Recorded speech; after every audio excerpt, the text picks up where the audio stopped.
Amazing. Rocky, want to see you.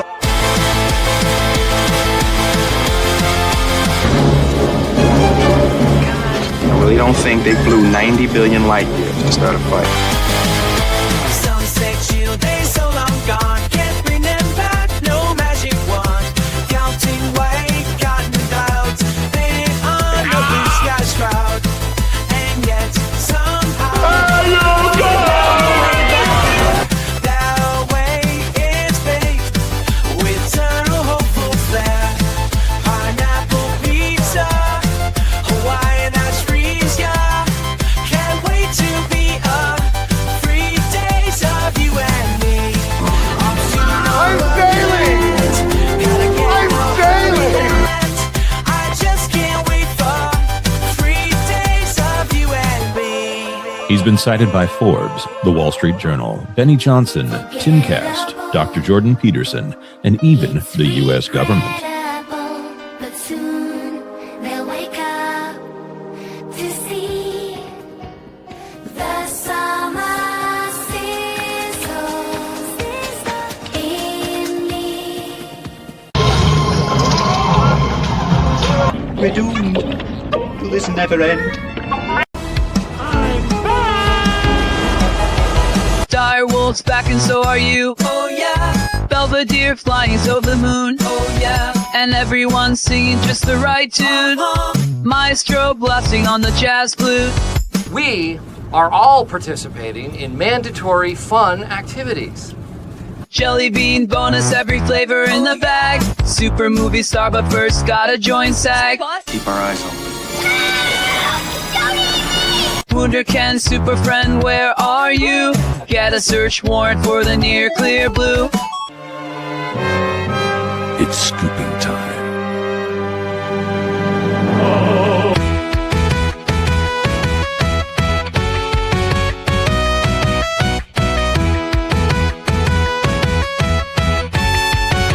And can't you believe that? We've been waiting on you, can't you see that? Put away the bad things they said to you. You are a sad, strange little man. Have my baby. After all, just have to call and say you're some kind of Because you are the special. epic.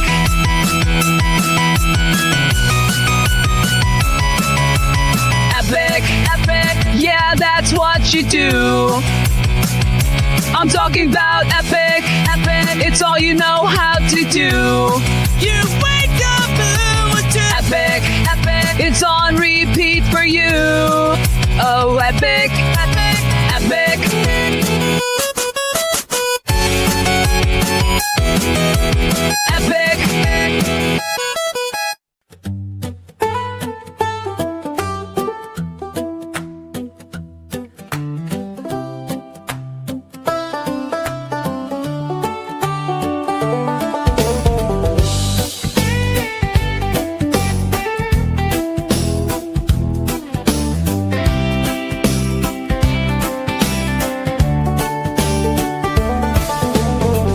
Hear ye, come on, come on, to the never stopping daily strife, and it's called simpler times, they beckon so, floating on the water with no foam. Can we get away now, find a way now, somehow step out of this stream into a dream of slow it down. Jay says that he remembers a place before the never, ever, ever river severed our tranquility.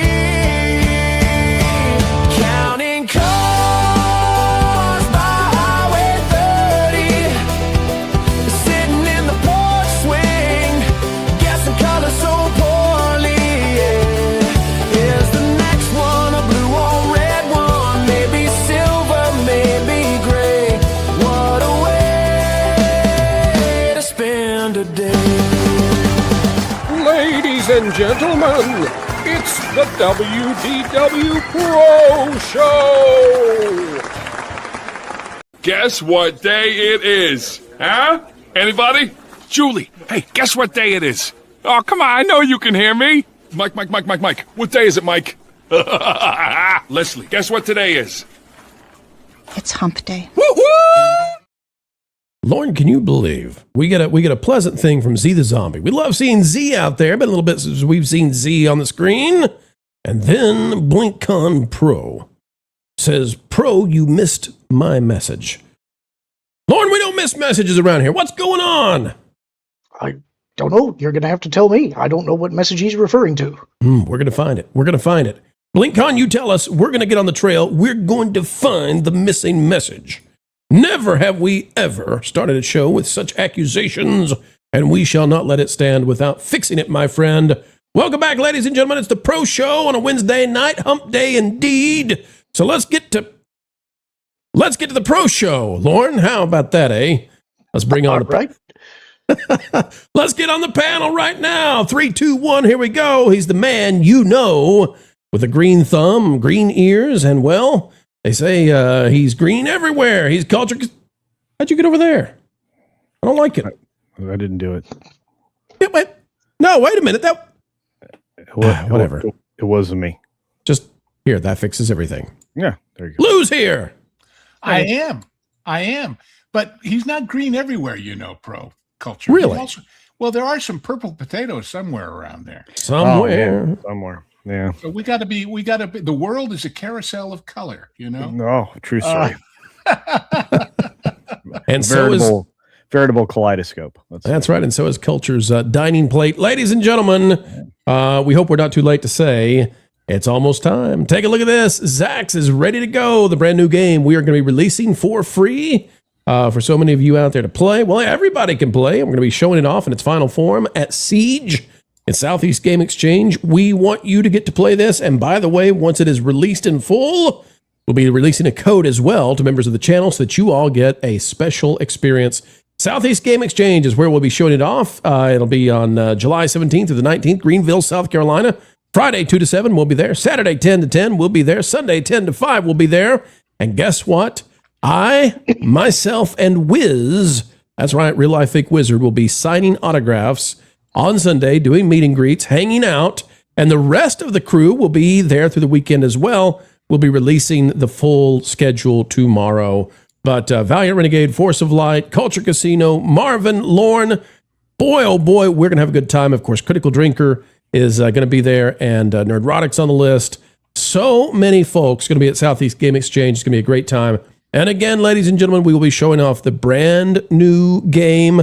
And boy, it's looking good. I got to show this off real quick. Hang on. You got to see how good this looks now. You want to play for 4 minutes? We're not going to really play for 4 minutes, but here you go, folks. I mean, just look at this. It's beautiful. It's a beautiful game. At least it looks better than Tetris, eh? Culture, are you ready for Southeast Game Exchange? I am. What are you going to do? What's your big thing going to be? I'm going to smile and wave. Smile and wave, boys. Smile and wave. Yeah, it's going to be a good time.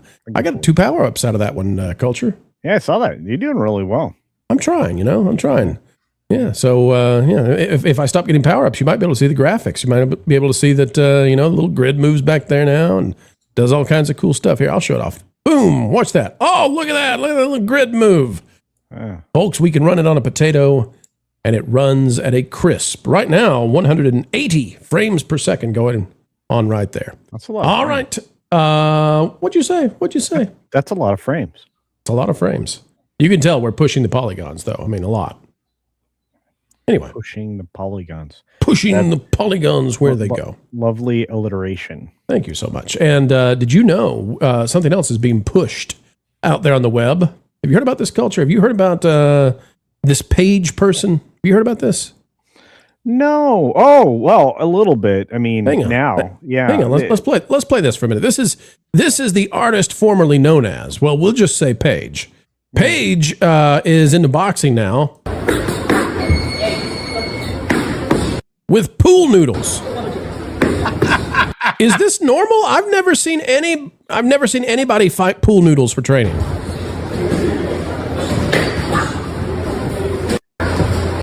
And furthermore, I want to show everybody this, okay? Do you all see the size of these individuals? They barely clear the ropes. Do you know how tiny you have to be? Does anybody know the regulation size, the height of the top rope in boxing? Does anybody know that? Let's look that up real quick. That's a question we should know. Regulation height. The question is, Elliot, or the artist known as Paige, is fighting in a way in which he needs to avoid noodles. I would have thought using his noodle or lack thereof would have been more his speed. But easy on the noodles. I'm just a pastaholic. What can I say? What can we say? 52 inches. 4.5 feet? 52 inches. So 52 inches is 4 feet, 4 inches. Yeah, 4.5. Okay, so looking at that, they do barely clear it. These are two. It says here that he's 5'1", she. I'm going to say 5 foot, 4'11". I mean, somewhere around there, but okay. But their legs are farther apart. They're crouched down in the stance, but they barely clear. So this idea, we're being fed a bunch of silliness. I mean, just boxing with pool noodles and barely standing taller than the top rope. And, they're doing all these articles about masculinity and all this. Anyway. And I think, by the way, that the reason this stuff is trending right now is because of the SCOTUS decision. But that's just me. That's cynical pro again. Oh, you're so cynical, I tell you.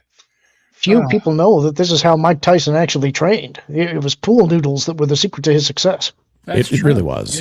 Yes. Pool noodles? They slap. Like a butterfly, sting like a pool noodle, I think was coined by somebody. What? Sometimes you get noodle envy. All right, blah, blah, blah, blah. I became a YouTube member and then became a higher level YouTube member and then again became a higher level YouTube member. Wow. And I believe that was to join us on Club 23 today. We had a great time, folks. If you were not there, we wish you were. And we'll have another one coming up in about 2 to 3 months. So hang tight. We'll get back to it. Sephiroth is dropping a lot of change here tonight. I'm going to read through these. There's quite a few. Hang with us because Sephiroth has now seen Supergirl and has things to say about it. Just like Culture and I have seen Minions and Monsters, and we have a lot to say about it. Yeah. Sephiroth for 5, how you could have fixed Supergirl, first giving to someone who knows the actual audience to direct and knows how to say no. Next, re-edit the whole movie. You can still have drunk Supergirl, give good reason, not half blank throw in there to make it a theme in the movie from start to finish. It's not just an anger towards Clark for the lives he's had, and in her mind, lack of caring for his family in Krypton, which you show in the movie with letting everyone, because it's not just her birthday, it's because she lost her homeworld and her home and the family she always knew, and now she has been sent to a new, maybe that one cut out of order. And then you do this by starting the movie off with maybe her at the bar. It's the next morning, she falls off a bar stool and the line, "This is how I got here." Okay, I like that stylistic choice. Her growing up on stories about Krypton, I'm coming to Earth thinking her cousin may be the same as the old Kryptonians, and get there, and he is a hero. Then you open it with Supergirl logo. You spend about a half an hour working on the backstory, show her parents surviving Krypton's destruction, her world with new people and a cousin she never knew, and told to be happy and smile just like her big cousin Superman, and have her portray much resentment. Now, that was the point, folks, where Sephiroth ran out of Super Chat cash. Sephiroth, we want to say we appreciate you. Folks, I want you to go over there in the chat and read the rest of what Sephiroth has to say. He is Lauren, it's switched over to Lauren and Apollo. Hang on. There we go. Sephiroth is quite the connoisseur when it comes to figuring out creatively how to fix a bad script, and that's a bad script. So go see how Sephiroth says he would do it. And Sephiroth, this one's for you.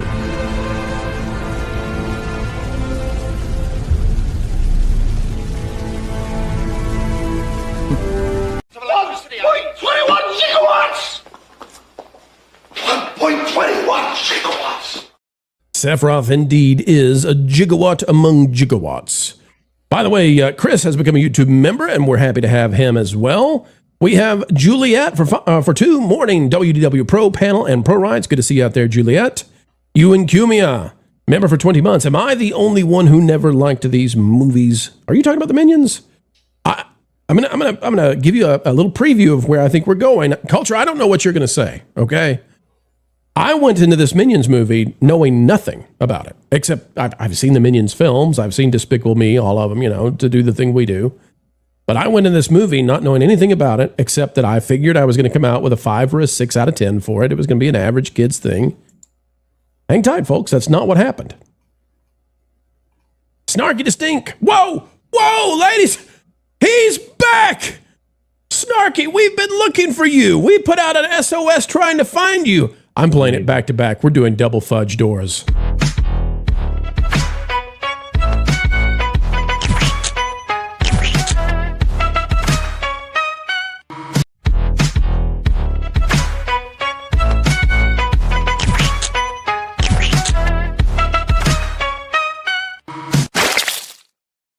See, you all think you can just not show up for a few shows and we don't notice.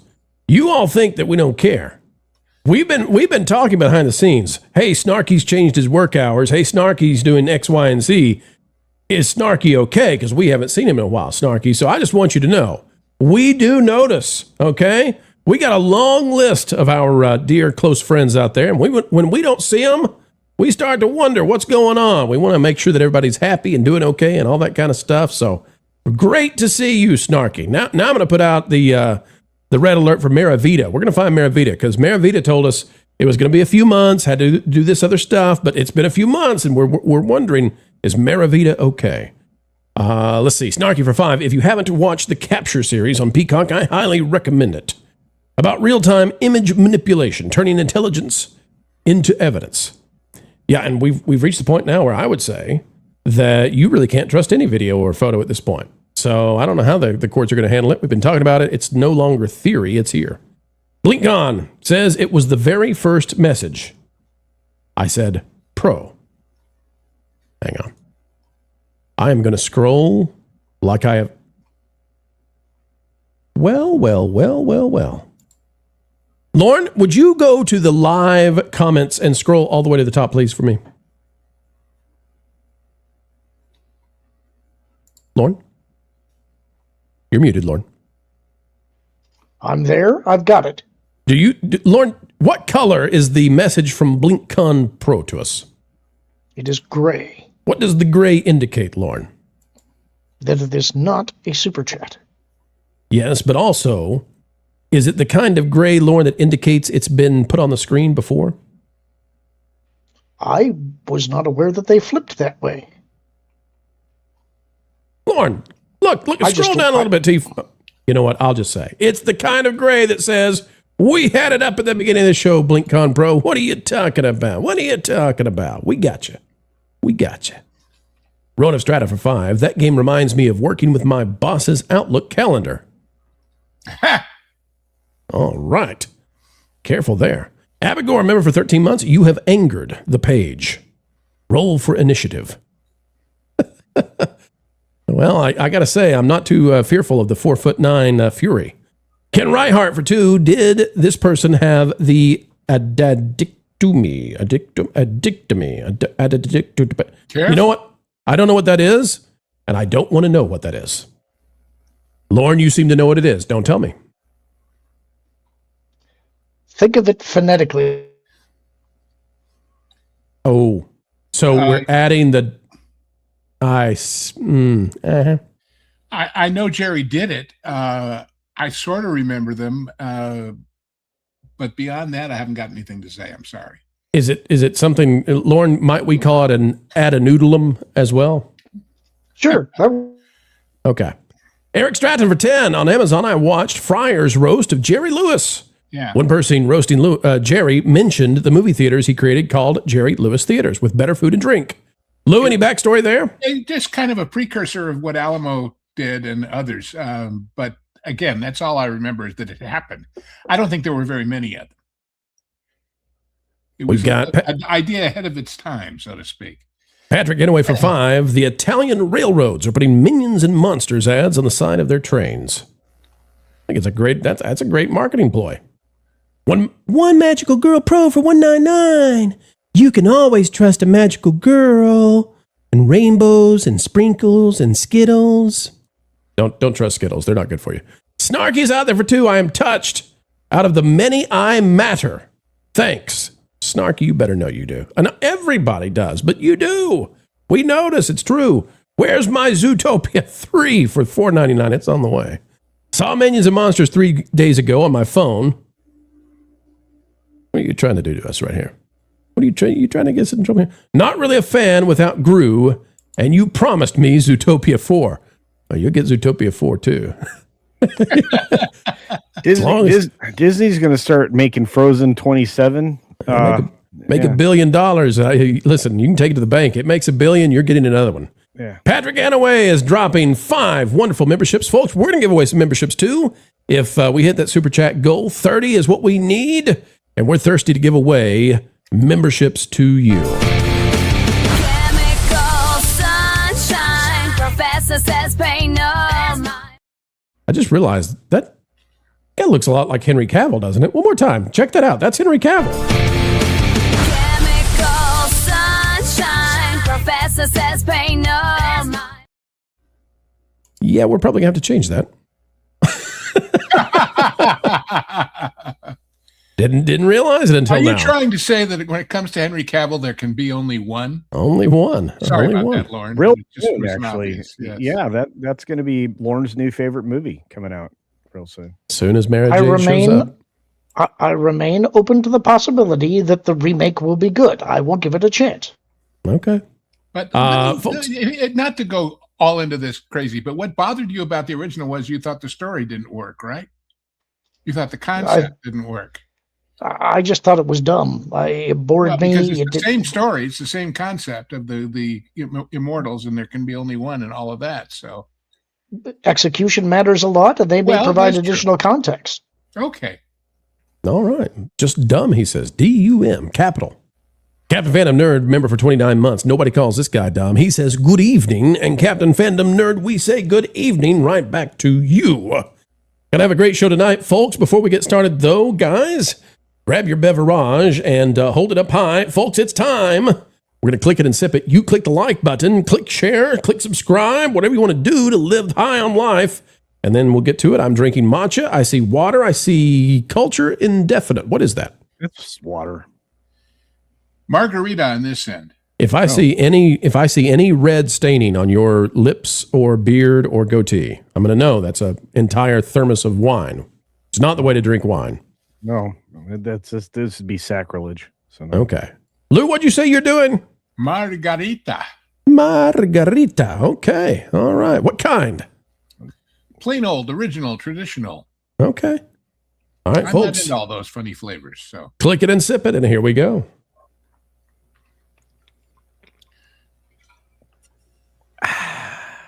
Boy, that's good. Man, that's coffee. Good stuff.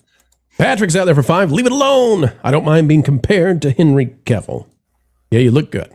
Where's my Zootopia for $4.99? I meant 3, but 4 would be nice with Nick and Judy's kids. Yeah, let's get some Chimera on the screen. That's going to go well. That's going to be... Somebody's already done it in AI. I saw it a few months ago, and it was... Rabbit foxes are unpleasant, let me tell you. John Maynard for 10. John's out there setting sail on the 7 seas for 10. I know that Pro gave Toy Story 5 a 7 out of 10 as just a movie, but what is his real opinion in relation as an actual Toy Story movie? That should be the real score given. Okay, so there's 2 aspects to that. That's a great question. Yeah.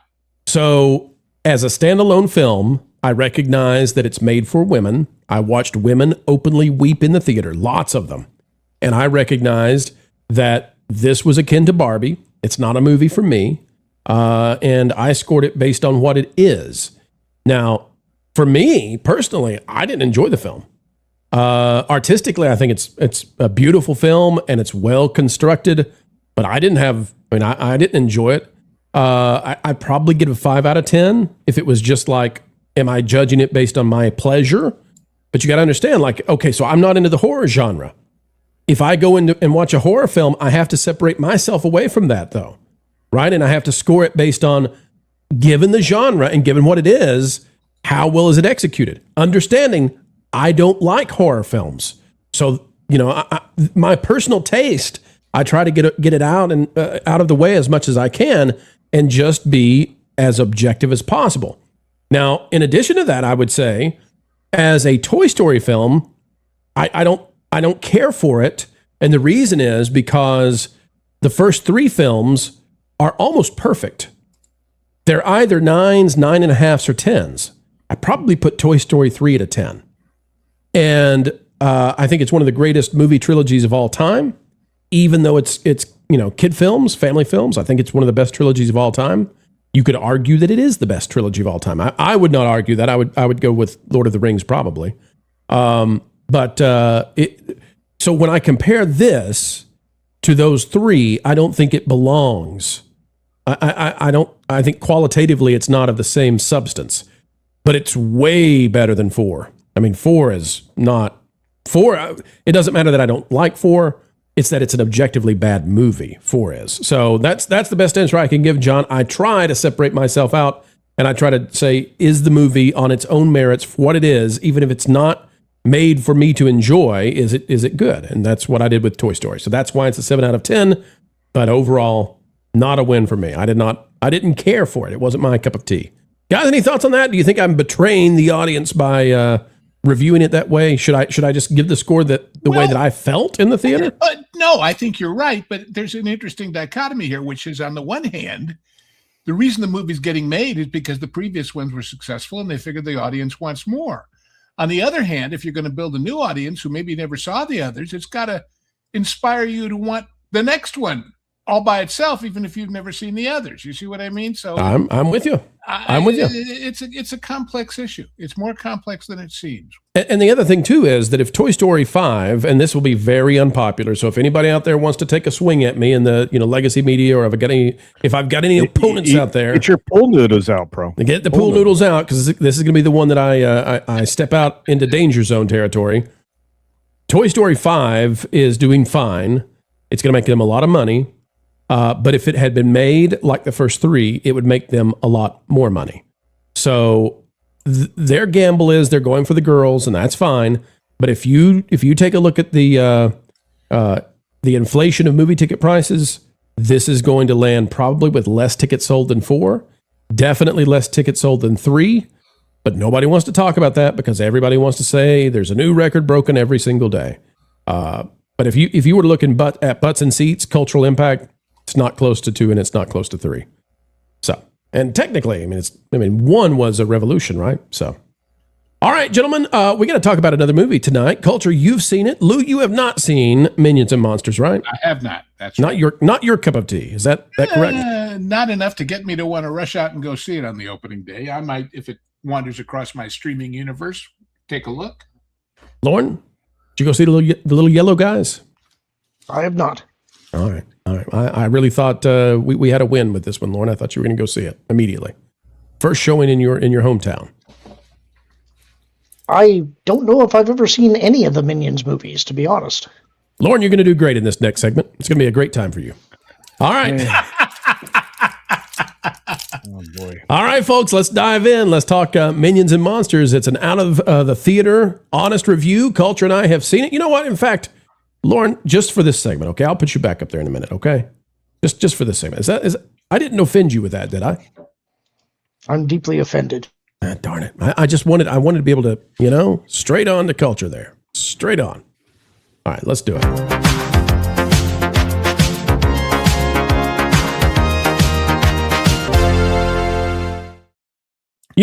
I had no idea what I was getting into when I went to see Minions and Monsters, other than I figured I would see a lot of gibberish. I did not look into anything to do with this movie. I didn't know anything about it going in. I just, I've seen these films and I thought I had a handle on it. And I showed up, Culture. You've seen it now. We've both seen it. The guys on the lower row here, they've not seen it. They're going to weigh in, though, based on what we say. Culture, I got to say, I was shocked by this film in a way that I was not anticipating. Before we go into it, did you have a similar experience, or was this just sort of the typical yellow Minion fodder for you? Well, it's just, I felt like I'm walking into another Minions movie. And again, I get a chuckle out of them. They're not things I go out of my way to see or whatever, but they always happen to see them. And, so going into the movie, I didn't have a lot of expectations. I certainly didn't expect it to play on multiple levels, which this film does. So, yeah, I don't know if you had that same experience, but I knew George Lucas was going to be in it. So that's the only thing I really knew going in. So I went in expecting fart jokes, burp jokes, it's the Minion shtick, and there's nothing wrong with it. It make 4-year-olds and 5-year-olds love the Minions, and that's A-okay with me. It makes a lot of money. The budgets are teeny weeny, itsy bitsy for these things, so it's a win for the theaters. It's a win for the studio. It's everybody wins with Minions, except grown-ups. We tolerate it. And what we're showing right now is the first third of the film that you're seeing in the trailer here. I was blown away in a way that none of these films have done. The first Despicable Me, I think, is a pretty solid film. But I don't know what was going on here. I don't know who the genius was who came in and said, you know what?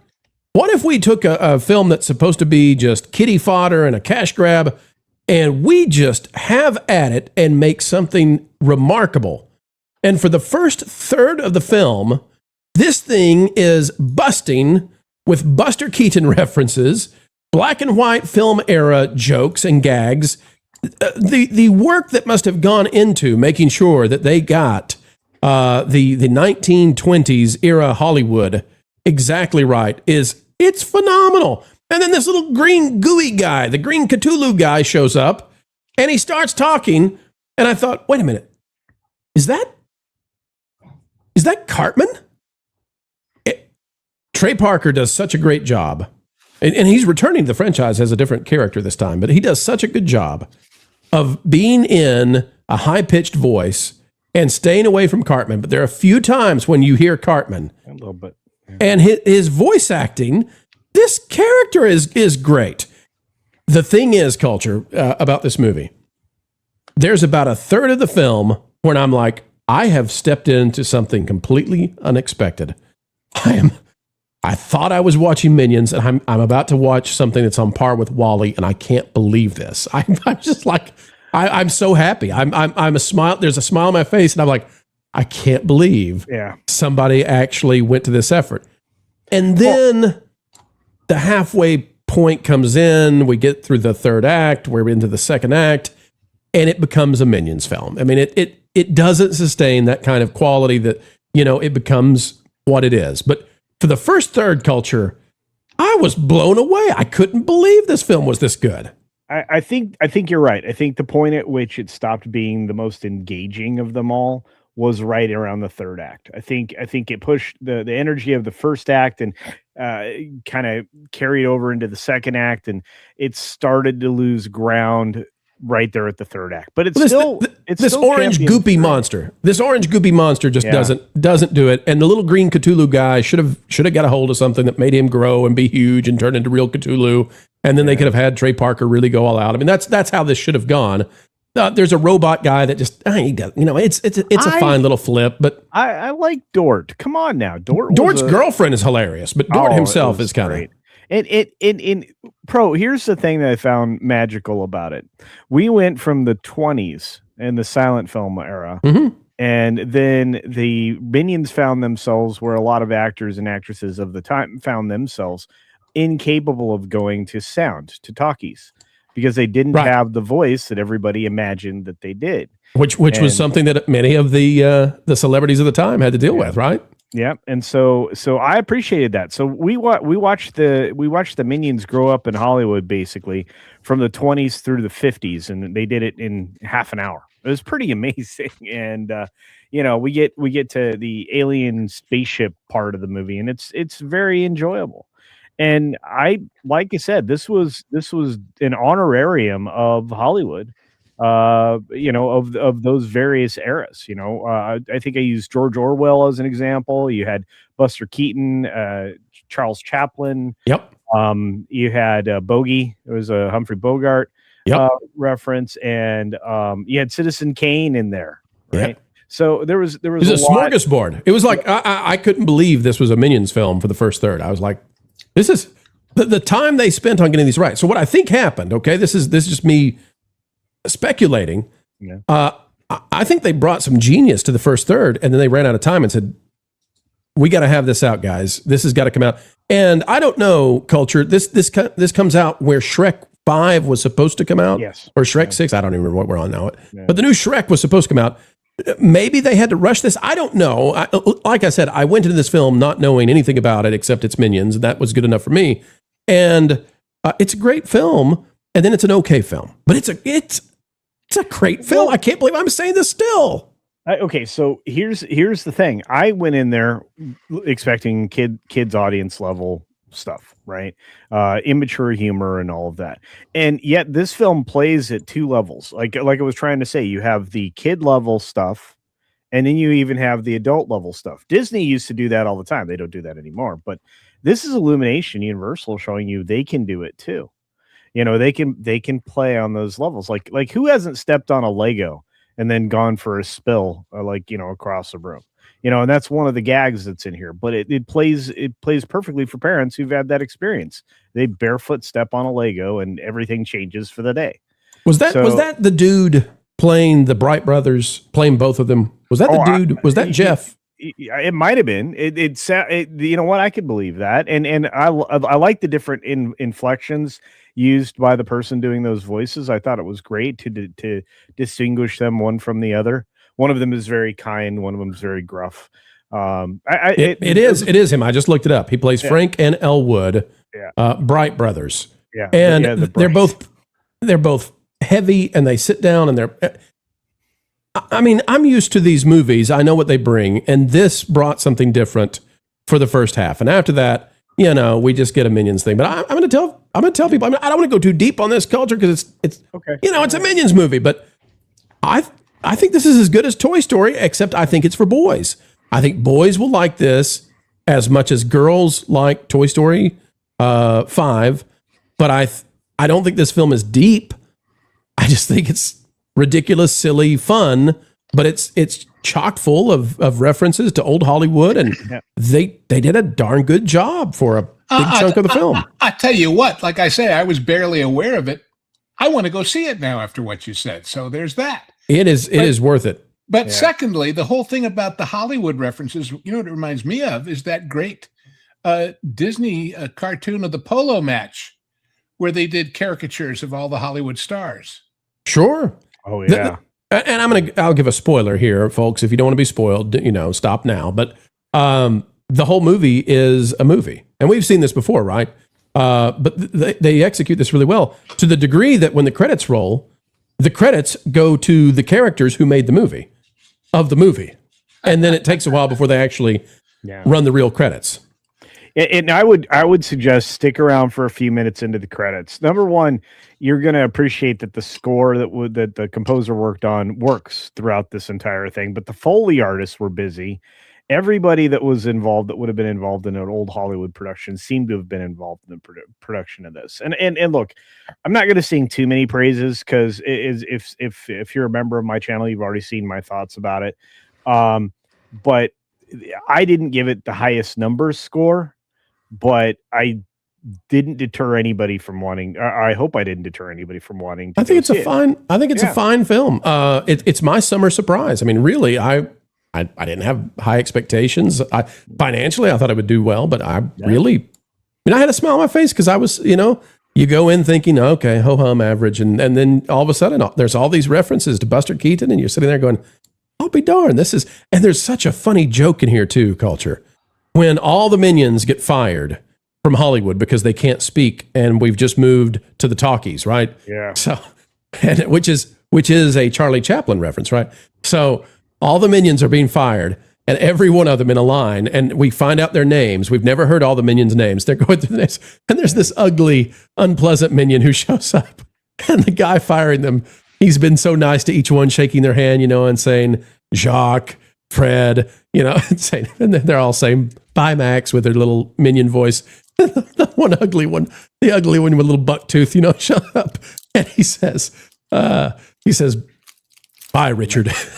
And then he switches to the other name that's not Richard. That's short for Richard. And it works, but and they still hold the PG, but they get to say it. And I just thought that is so great that made it into a Minions movie. it was, and again, that's the only place where I say this may be misconstrued by some people in the audience. But look, it was absolutely, like you said, it was absolutely what they needed.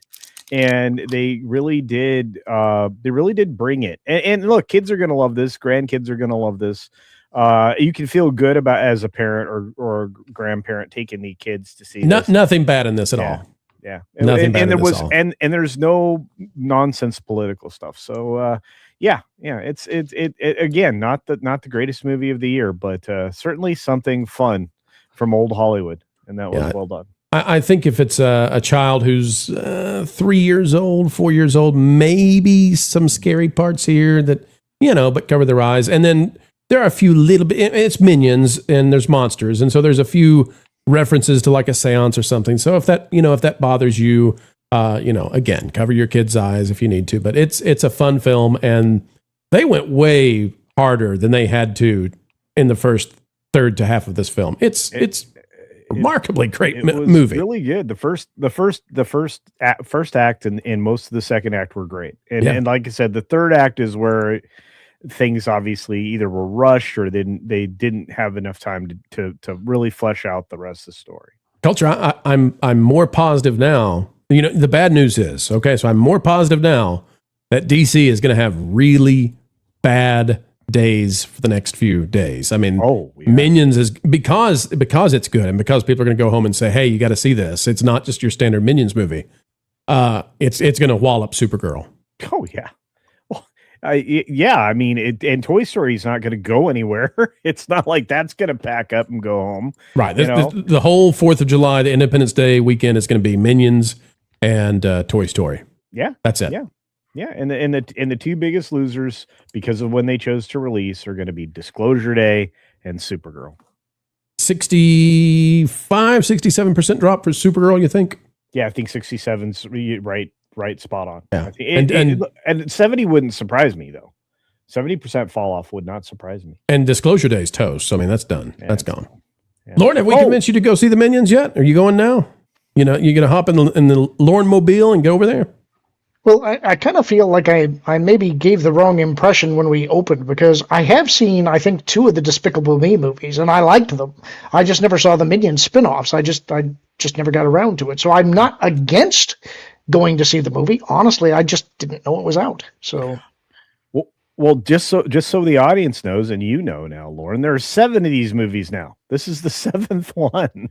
And of the Minions Minion movie, or is that no, including Despicable Me? And that isn't that surprising? Just how popular these little yellow guys are. Yeah, but I mean, I do like them, and I think they are funny. And sometimes that's just what you want as an audience. You just want to be entertained. That's all we're asking Hollywood to do. It's not that hard, guys, but you want to keep lecturing us. So if you give us genuine entertainment, you're going to be rewarded. That's how this works. So I'm going to say that this is Despicable Me is better. But other than that, in this entire franchise, I think this is number 2. I think this is the second best out of the Despicable Me and Minion movies. How's that for you, Culture? Well, it's a little stronger than which my one's take better on it. Well, I think I liked all the Despicable Me's. Maybe 2 is better. Despicable Me 2. It's close. What's your number score? 0 to 10, Culture. What are you giving this thing? Oh man, it's going to be lower than you expect based on the praise I just gave it. And I know the audience. If you watch my review, I gave it a 6 out of 10. Okay, because it's aimed at kids. It's not aimed at me. And while I appreciated, here we go again. While I appreciated everything that was about it, you did the same caveat. This is like you getting a toy and saying, "Well, it's a 3 out of 10. I don't play with it." Hey, we're like, Culture, it's for kids. If I'm barefoot and I step on a Lego, I'm going to be a little mad. Yeah, I can't blame you. I'm going to give it a 7 out of 10. So together we would land at 6.5, but I think it's 7 out of 10. I gave Toy Story 5 a 7 out of 10. Again, though, I think. Listen, I know how to tell you what to do for your holiday if you want to go to the movies. Send the girls to Toy Story. Guys, you go see Minions. Yeah. And there you go. That's the way to go with this. It's a win-win for everybody. I think it's going to beat the projections. I think it's going to beat Supergirl. I think it's going to beat Supergirl badly and send it into a which tailspin. Which movie should Elliot Page go to? Oh, no. It's quite the conundrum because secretly Paige will want to see Toy Story. But, I just said go see Minions to people You who can all identify. go out for noodles together afterwards. Oh, not the noodles again. Here we go.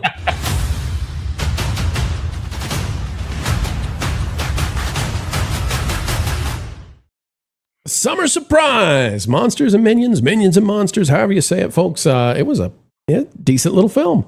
John Maynard for 5. My sisters were part of the Barbie crowd, but they have zero desire to see Toy Story 5. Well, if I look at the numbers right now, let me see what we've got here. If we check out, oh, come on, go to the numbers like I told you to, computer. Toy Story 5 right now is at 318 on its domestic box office. It's at 610 worldwide. The interesting thing about this, I'll go ahead and share the screen. We might want to talk about this tomorrow on the Pro Show. We don't have it scheduled for tonight. We'll see how the holiday goes. Minions might put a damper on this because it is better than I think people have expected. If we look at this, this thing, get off the screen. My gosh, I hate these little pop-ups. You know what? I'll just have to, okay. I won't show you, I won't demonstrate. I'll just tell you about it. If you follow Toy Story through the 25th, you can see that it was sitting up towards the top end of the range, but it has diminished now to where it's about at the average, what would have been expected. And that could drop, actually. Now, if that drops, we're at 610 right now. People have said $1 billion is a given. I've not gone that far.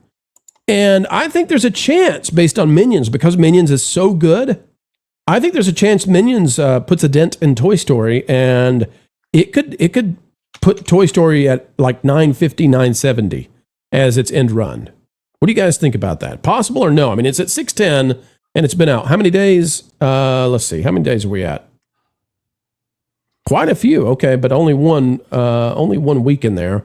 But we've had 2 weekends. We'll be in the third weekend, and we're at 610. It's going to be close. It will be. I think it's gonna cross $1 billion. But if it didn't, I wouldn't be surprised. Do you think Disney will leave it in as long as it takes to get the $1 billion? Did you not observe what they did with Hoppers? One of the worst animated films ever. Floppers, we call it. Floppers. Yeah, they left that in there for forever. I can't say what I would normally forever. Thank you, Uncle Jesse. But yeah, the Rippers. 610 million right now. $1 billion still in the sideline. And look, I'm looking at this Minions movie, and it's going to do better than I originally projected, because I'm thinking, this is $600 million, and it might do better than that. Might, could, should, would. We'll see.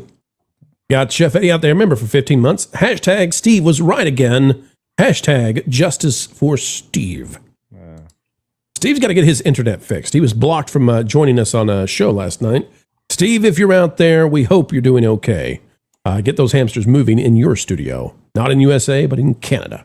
Patrick Getaway for 5. Most children's movies are by level for one reason. The parents need to be entertained as much as the kids. Yep. Except that Disney stopped doing that.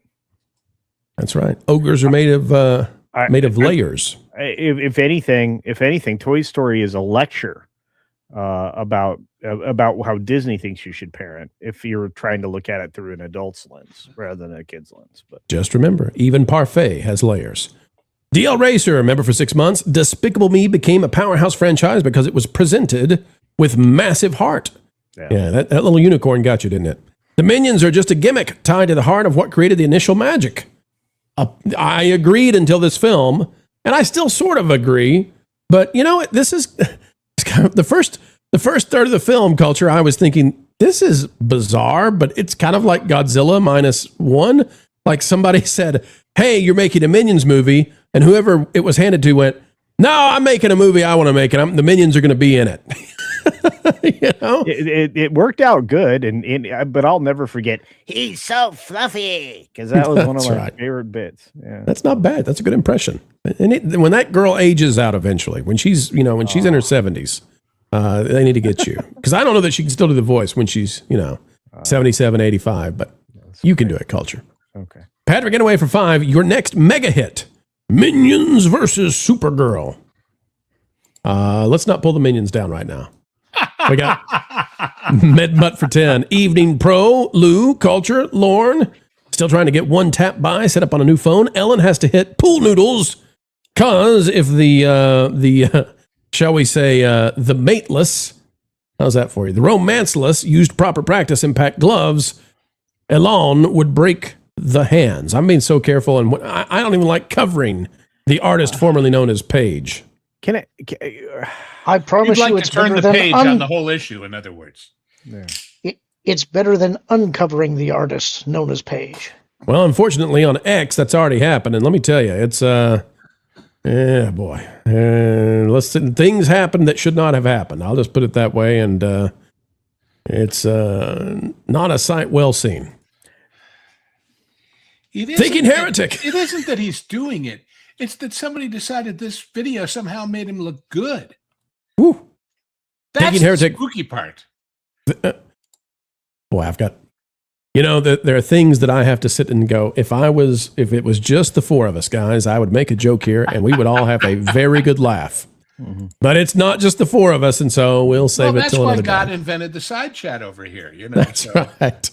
Thinking heretic for two are the Minions fighting with noodles. They use weapons, chainsaws, all kinds of stuff. It's really cool. It's a lot of fun. Everybody was noodle fighting. Rona Strata for 5. We now need the artist formerly known as Paige as a fighting game character with pool noodle based moves, maybe in the next Street Fighter 6 season. I'd prefer Mortal Kombat, honestly. I mean, I would really like, Scorpion, get over here. And then you've got the artist formerly known as Paige throws a pool noodle. I want fake wizard real fighting with pool noodles. That's what I want. You know what? That is not a bad idea.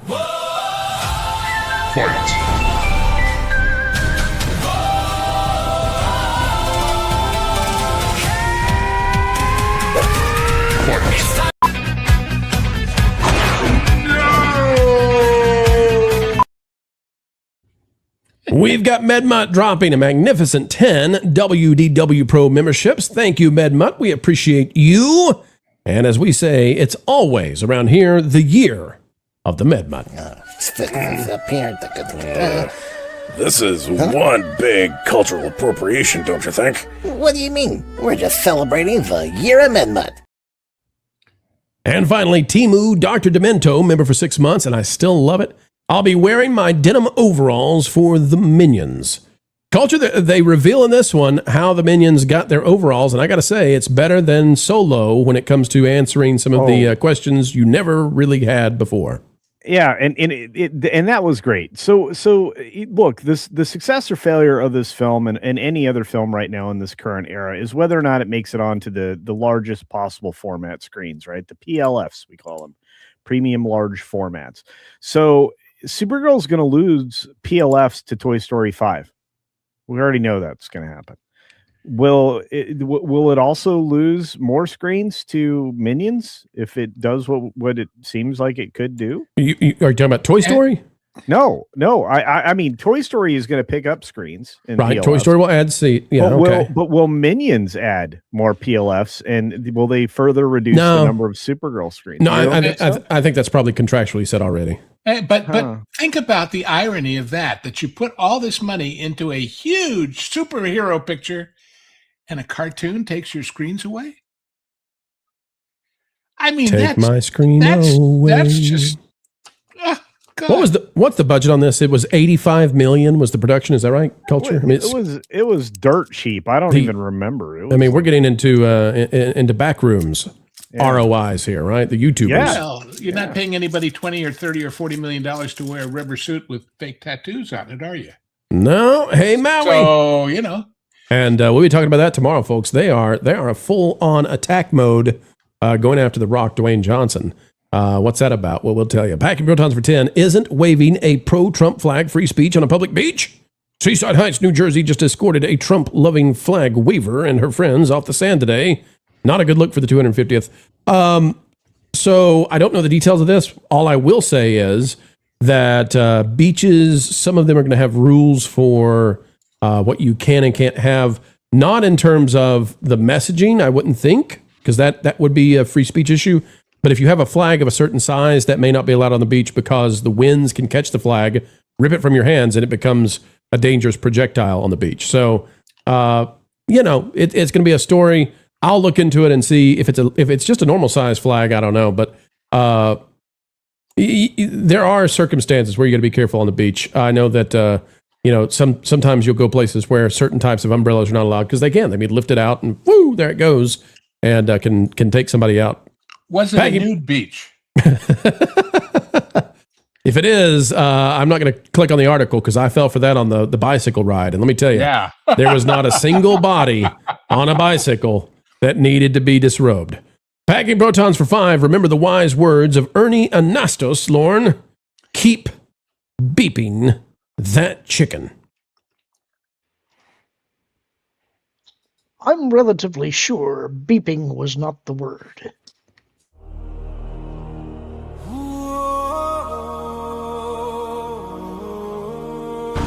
The shadow grows. We must act. The enemy has found the roost. Our arrows are ready, but we need a plan. Then we fly to Mordor.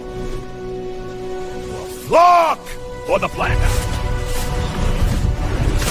By the lines of roost. Take that, you brave.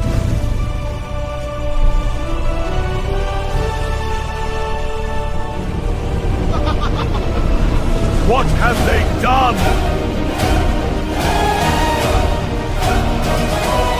Do it live!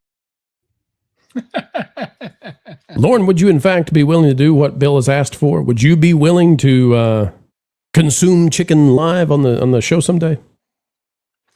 Have you ever known me to turn down consuming chicken? Nope, haven't seen it happen yet. Good point. Good point. We've got MedMut for 10. Pro, sorry I made you dance around my verbage. But next AI of the sparing I envision, a slow-mo right cross with pool noodle, then mouthguard, maybe sweat and precious life, giving bodily fluid, go flying. MedMut, are you going to make something that we are requested to put on the screen? I don't know. But yeah, we might try something like that. Pool noodle boxing. By the way, we predicted that with Pro TV. I don't know if you all remember that. We literally had a clip that we made of pool noodle fighting, and here it is. It's reality. Chief William Schweikert out there for 5. Boys, go see Minions. Girls, go see Toy Story. If you're not sure if you're a boy or girl, go see Supergirl. That is exactly right. Absolutely brilliant. You nailed it. That's how it works. And Detail Devil for 199. Toy Story 5, 57% female, 42% parents, 25 to 44, of which 72% are moms. It's a girl movie. It's a girl movie. And a Paul Chatto movie, but it's a girl movie. All right, boys, it's time. We're going to dive in to the celebrity comeuppance of the at least the decade. It turns out our movie stars and super songwriters, they don't like communism as much as they thought they would. Can you guys believe that? I can't believe it. Let's talk about it. How about, I don't know, right now.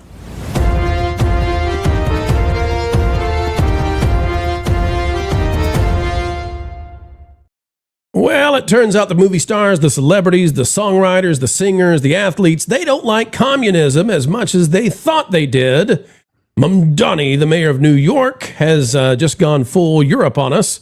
Says Mayor Zoran Mamdani is getting ripped for telling every single New Yorker to increase their thermostat to 78 degrees because the city's power grid can barely handle the heat. No, you should abandon the Green New Scam and let Americans live in comfort. So Mamdani is indeed calling for people to put their thermostats at 78, and he's telling all the government areas, all the government structures, they have to put it at 78. That's an order. We've got this account out there. Says, reminder that the reason that New York City is struggling to power its air conditioners is a Democratic Party crusade against the Indian Point nuclear power plant that finally led to its shutdown in 2020, which led to a massive rise in fossil fuel usage to power the city. Now, I'm not here to be political, but I am here to say you shut down the nuclear power plant and suddenly you don't have what you need. 10, 12 years ago, there was a heat wave worse than this in New York, and guess what? They were just fine, didn't have to curtail the air conditioning. And I dare say, folks, that part of this has to do with the fact that so many Europeans are in the United States right now, many of them in New York watching the World Cup, and they were saying, what's up? What's going on? Why is it the U.S. can do so much better than us and handle this heat wave? And Mamdani couldn't allow that, of course. He couldn't allow the U.S. of A. to look that good. He said, no way. Well, guess what? Guess what, folks? It turns out this is putting a major pain on a ton of celebrities because they don't like sweating, and they don't like sweating with you. Taylor Swift's private jet is now drawing scrutiny after emissions report is coming out of TCD, the Cool Down, which is a really funny name for a website that we're using right now. It says we have to change our behavior, and it means changing behavior, not paying for offsets, by Lee Cook. Lee is here writing, she's critical of Taylor. Why is Taylor getting some criticism? Well, because Taylor's getting married in New York in the same weekend that Mamdani just said, you can't put the temperature above 78. And here comes T Swift, Madison Square Garden. That's right. Friday, Madison Square Garden. T Swift, Travis Kelce getting married. You know the number of celebrities coming in for this? It's going to be huge. And do you know the size of Madison Square Garden? I'm going to bet, ladies and gentlemen, that T Swift and Travis are not going to have Madison Square Garden at a balmy, swampy 78. Not going to happen. And this means the celebrities, they're going to have some splaining to do. But not only that, but probably the hotels in New York are going to be uncomfortable for them as well, forcing them to be at 78. And all of a sudden, everybody's saying, maybe this whole communism thing isn't so great after all. Because everywhere in the U.S. that's not New York is setting their thermostats wherever the heck we want, and we like it that way. Here's the report. It says Taylor Swift, this out of ESPN. Taylor Swift and Travis Kelce will have their wedding at Madison Square Garden Friday night. According to a law enforcement official briefed on the security plans, the festivities will kick off with a smaller rehearsal dinner. It says speculation about the superstar singer and Kansas City Chiefs tight end's nuptials had built to a frenzy. New York City Mayor Zohran Mamdani said Wednesday that a permit had been filed for a large event at Madison Square Garden. We are fully prepared, he added. There isn't anything to share beyond that. But here they go, and they're going to be sweating it if they are forced to keep it at 78. And all of this, I believe, is due to running out the energy, running energy away, and then also trying to not look any better than the Europeans. Meanwhile, it's hot in Florida. Florida, you can set your thermostat whatever you want to. It's hot in South Carolina. You can set your thermostat to whatever you want to. It's hot in Texas. You can set your Texan thermostat to anything you'd like. Culture, this is, how long are they going to go, the celebrities, before they stop and say, I think we're picking the wrong horse here. This whole commie thing's not working out for us. Well, I don't think it's take long for a lot of these people to just say you're lacking basic common sense. I think that we're going to get back to the conversation about the practical, the practical concerns that you should have when you have extreme weather and you don't have air conditioning.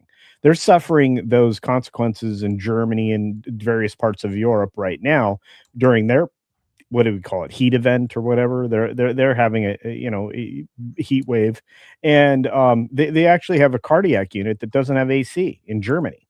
So they're bringing in ice packs and all kinds of other things to help keep people cool. Okay, let me throw something at your culture. Yeah. This is real. Yeah. They have thousands of people dying in Europe from this heat wave where they will not put air conditioning. And New York now, Mamdani could not allow New York to look better than that. He had to shut that down. Yeah. Okay. But they've got thousands of people passing away, right? Yeah. Okay. When they pass away, when the thousands and thousands pass away, and I was in Europe when they had the heat wave in 2003, so I remember this. When the thousands pass away because they won't pay for the air conditioning, those bodies, I don't mean to be morbid, do they go into refrigeration culture? I actually can't answer that question. They do. They do. They do. And so the Europeans, this is bonkers nuts to me. You can have AC after you're stiff on the board, but you can't have AC if you're breathing air. But in a cardiac unit, you would think you'd want to keep those people as close to comfortable as possible. Not just the people, the instruments, the electronics, all the rest of the stuff that goes on in it. What wiped them out in France when I was there 20-something years ago during a heat wave was the assisted living in the nursing homes didn't have AC. This is crazy. Okay, let's go to Mamdani though, and let's have some fun with this. Here's Mamdani's announcement. 7 seconds. And to every business owner, please set your thermostats to 78 degrees to alleviate the stress on our power grid. Well, that was about as quiet as they get, eh? Well, anyway, Lou, the celebrities here too. About yeah, go ahead. Square Garden. Huge Anyone space. who's ever seen pictures of that venue knows that it's very big and very tall. So are we talking 78 at floor level where presumably the wedding's going to happen? Because if so, how hot will it be in the upper decks? How hot will it be in the ceiling? How hot will it be where the scoreboard is, or where the lights are, or I will guarantee you. Well, I won't guarantee you. It would shock me if Madison Square Garden. There you go. If Madison Square Garden is kept at 78 degrees, it's going to be kept at 70. It's going to be kept at 72. And this is the space. And this is what they do for the celebrities. But then it causes the celebrities to have to answer questions. And these are uncomfortable questions. But Lou, I want to know from you, do you think that this is about power, or do you think this is, well, it's about power. Do you think this is about energy? Rephrase it. Do you think that this is about energy, or do you think it's about trying to save the Europeans and make the European countries look good from Mamdani? It's just one more hypocrisy of collectivism. I mean, in its own way, this is the same as Gavin Newsom having dinner at the French Laundry, you know? They're not going to, Taylor's. It's the same kind of for thee, not for me attitude. Taylor is not going to be sweating in her gown. That I is want to know not what going to the happen. temperature is at Gracie Mansion. Yeah, wouldn't that be a great thing to know? Well, and B Baker. For those who Street, don't know, right? Gracie Mansion is the mayor's residence in New York. Yeah, but set that aside.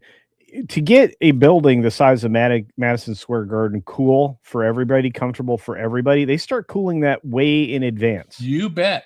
And so, you know, in the lights generate an enormous amount of heat at the top of the building. So, wait, Culture, do you mean to say that these celebrities, hundreds, thousands of them, they make at the same time that in Queens, in the Bronx, they're sweating their tuckuses off, whatever we say.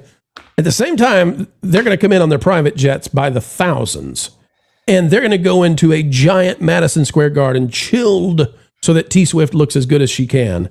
And average people are the ones who are going to get hosed metaphorically, because you probably can't afford the hose. If they listen to the commie mayor there, yeah. I wouldn't listen to the socialist. How he got there in the first place is baffling. I'm befuddled. Lou, I'd make it colder if I lived there. I mean, I don't want to get in trouble for suggesting, but I'd drop that thermostat just to say. To harken back to prior times, there's a heat wave in the Bronx. Brooklyn's broken out in sweat. Mamdani's losing power, but he ain't seen nothing yet. You got there. You did it, Lou. You got there. Yeah. All right. Taylor Swift, where are you? I don't know. Lorne, this is amazing that the policies that have been put in place, it's not USA. It's just New York. Anywhere in the country outside of It's NYC. up to you, New York. Yeah, the whole country can handle it, but not New York, not under the commie mayor, not under the policies that drove the energy away. And here come the celebrities, and they get to live a different way, and they get to answer the hard questions. And what do you make of all this? It's craziness. Well, I guess what I get out of it is you get what you deserve. I have the funny mental image, speaking of tight ends, of Taylor at her wedding complaining of swamp ass, and to me that's just hilarious. but you know, I think that if this is what you're going to vote for, then you get what you deserve. They love Mamdani, don't You they? can't always get what you want, but you're going to get what you need. They're gonna sit in the warm embrace of collectivism, right, all together. And suddenly they love those first world conveniences, that wonderful frigid air conditioning, but they don't want to answer for it. They don't want to have the questions coming out soon saying, "Hey, how many emissions did you put out to do all this?" Oh no, don't ask us. We're just innocent little celebrities. We didn't have anything to do with this nuptial.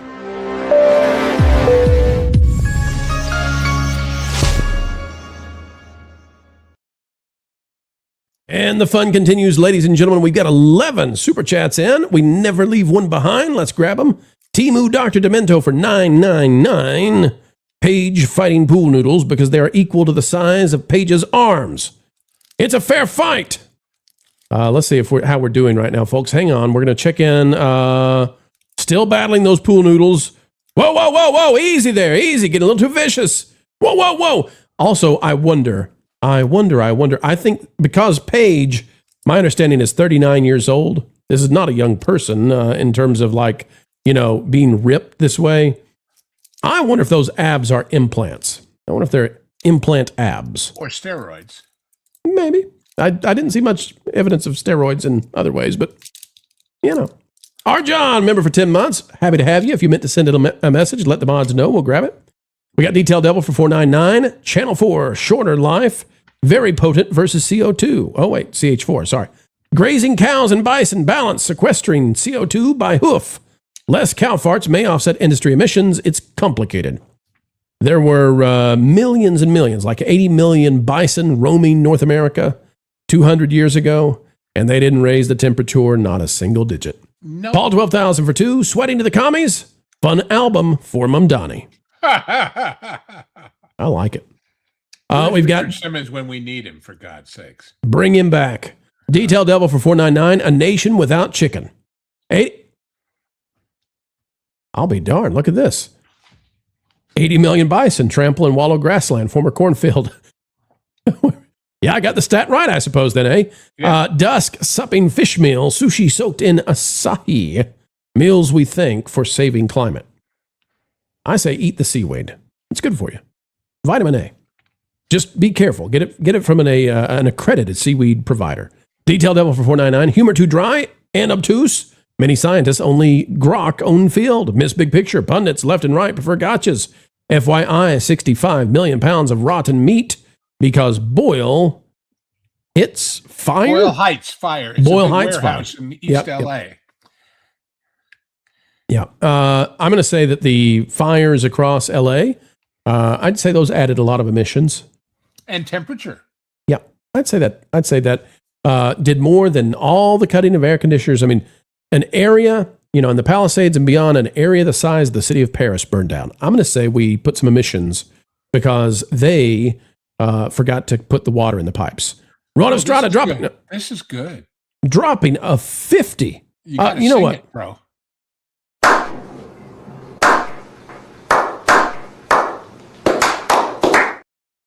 All right, now before I start, Willis Haviland Carrier, is that how I pronounce it? Yeah. Okay. And I'm proud to be an American where at least I have AC. And for Willis Haviland Carrier, who invented that for me. And I proudly crank up, cooling off and enjoying clean air today.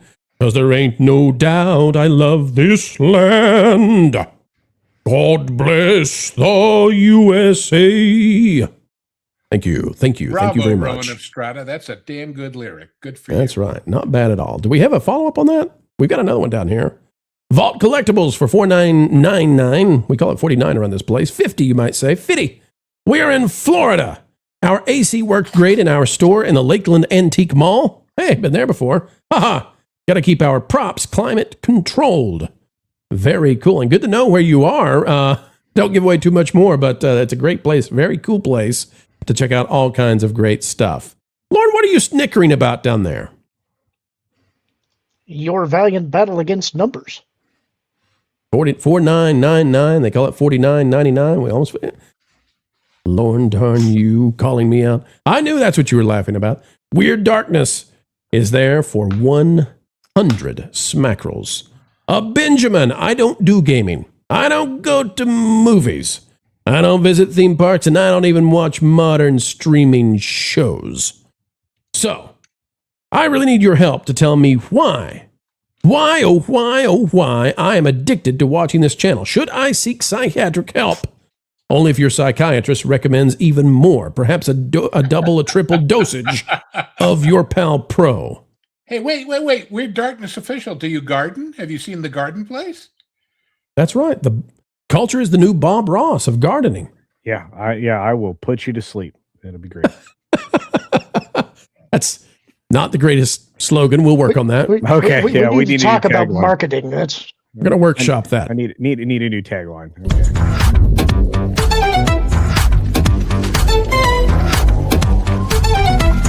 Why don't you take the song in?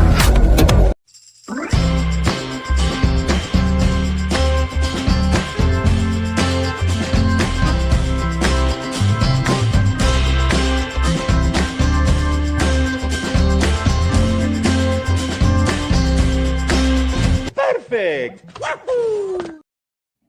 And we've got Timu Dr. Demento back again for $9.99. Madison Square Garden might just be fine. Don't celebrities like saunas? Well, they don't like swamp butt, and they don't like their mascara to run.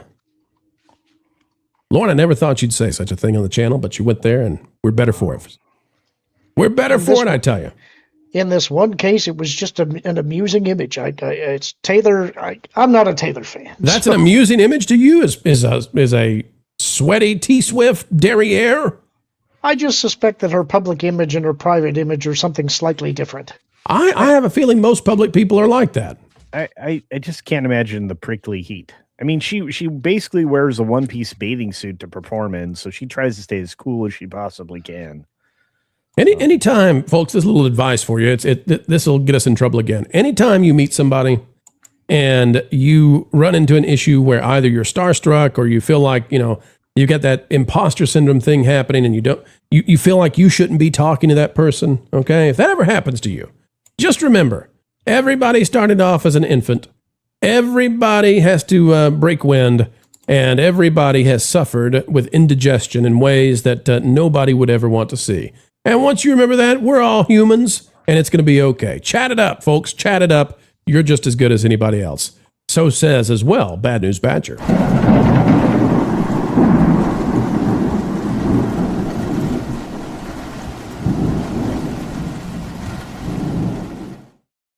And continuing on with the celebration, it just never ends, folks. We're getting a big win right here. How close are we to the goal? We hit the goal. Okay, well, I'll give away some memberships then, too, after this. Solstice Studios is gifting 20 WDW Pro memberships. Thank you, Solstice. We appreciate you coming back and back over and over again, and we'll have a clip hopefully next week on the way. More updates for our new friends. You're the one who's out of this world, sweet baby. You're the one who's out of this world. Oh, Joe Miller, you just found the marble in the oatmeal. You're a lucky, lucky, lucky little boy, because you know why? You get to drink from the fire hose! Okay, you ready? Yeah! Open wide! Thank you, Solstice Studios. All right, let's get the rest of these. Then we've got more news on the way. J Light Lady for 5, just a chat to show I care. Well, thank you, and we care very much to see you out there. Good to see you. John for 5. Saw this in a meme. I'm proud to be an American where at least I have AC. Yes, set to the song popular about 20 years ago. Still popular. Still popular. Darn it, I lost that super chat. I was going to save it and have you sing it one time, Culture. Oh, let's not do that. Come on, Culture. Kayla for 5. If we happen to have thousands expiring in New York due to Mamdani, will he get Cuomo'd? Cuomo did worse even than this. Cuomo, it was flat out an atrocity. So that's how we got Mamdani and somebody like Cuomo running against Mamdani. But yeah, what Cuomo was in charge of is horrific and should be in history books, letting so many people pass away in such horrific conditions through such stupidity. J Light Lady for 5, thanks to the fantastic mods. Absolutely, we love our mods out there. Weird Darkness says, I don't garden either for 5. I just sit in my office and do voiceovers all day. What? Voiceovers? But I'm blessed in that I love my job. Weird Darkness, we are of kindred spirit here. I would love to know, and I don't want to out you, who you are, but getting to do voiceovers every day sounds like you've got a very cool job. Great job. Maybe we'll cross paths at some point. Detail Devil for 199. Londoners told to remove AC units to save the climate. That's right. Save the climate. Don't save yourselves. Meanwhile, their government officials are like, being dropped in from helicopter from their yachts. We've got Bad News Badger member for 29 months. Skipper, should we tell them about how AC works? Nah. Just smile and wave, boys. Smile and wave. That's right. That's the way. That's the way. Good job, Culture. Lauren, you got to learn how to smile and wave. I am noticing we did not send out as many memberships as I intended. Let's fix that real quick. We wanted to send 15. So here we go for the obscenely kind generosity of the community out there. There you go, folks. That makes it 15 now. 5, 5, and 5. My math says that's 15 memberships to say thank you for helping us hit the goal. Very kind, all of you out there. And again, a huge thank you to the Benjamin himself, Weird Darkness official, our voiceover friend. All right, let's dive in, folks. We've got more story and more stories, that is. This next one is very interesting. The end of an era, perhaps, when it comes to entertainment. And we need to keep an eye on this. This is huge news. What are we talking about? Well, we're talking about PlayStation dropping physical media, and some feeling so dour, so dire, saying that this is the hour in which everything was lost. We'll tell you what's up right now.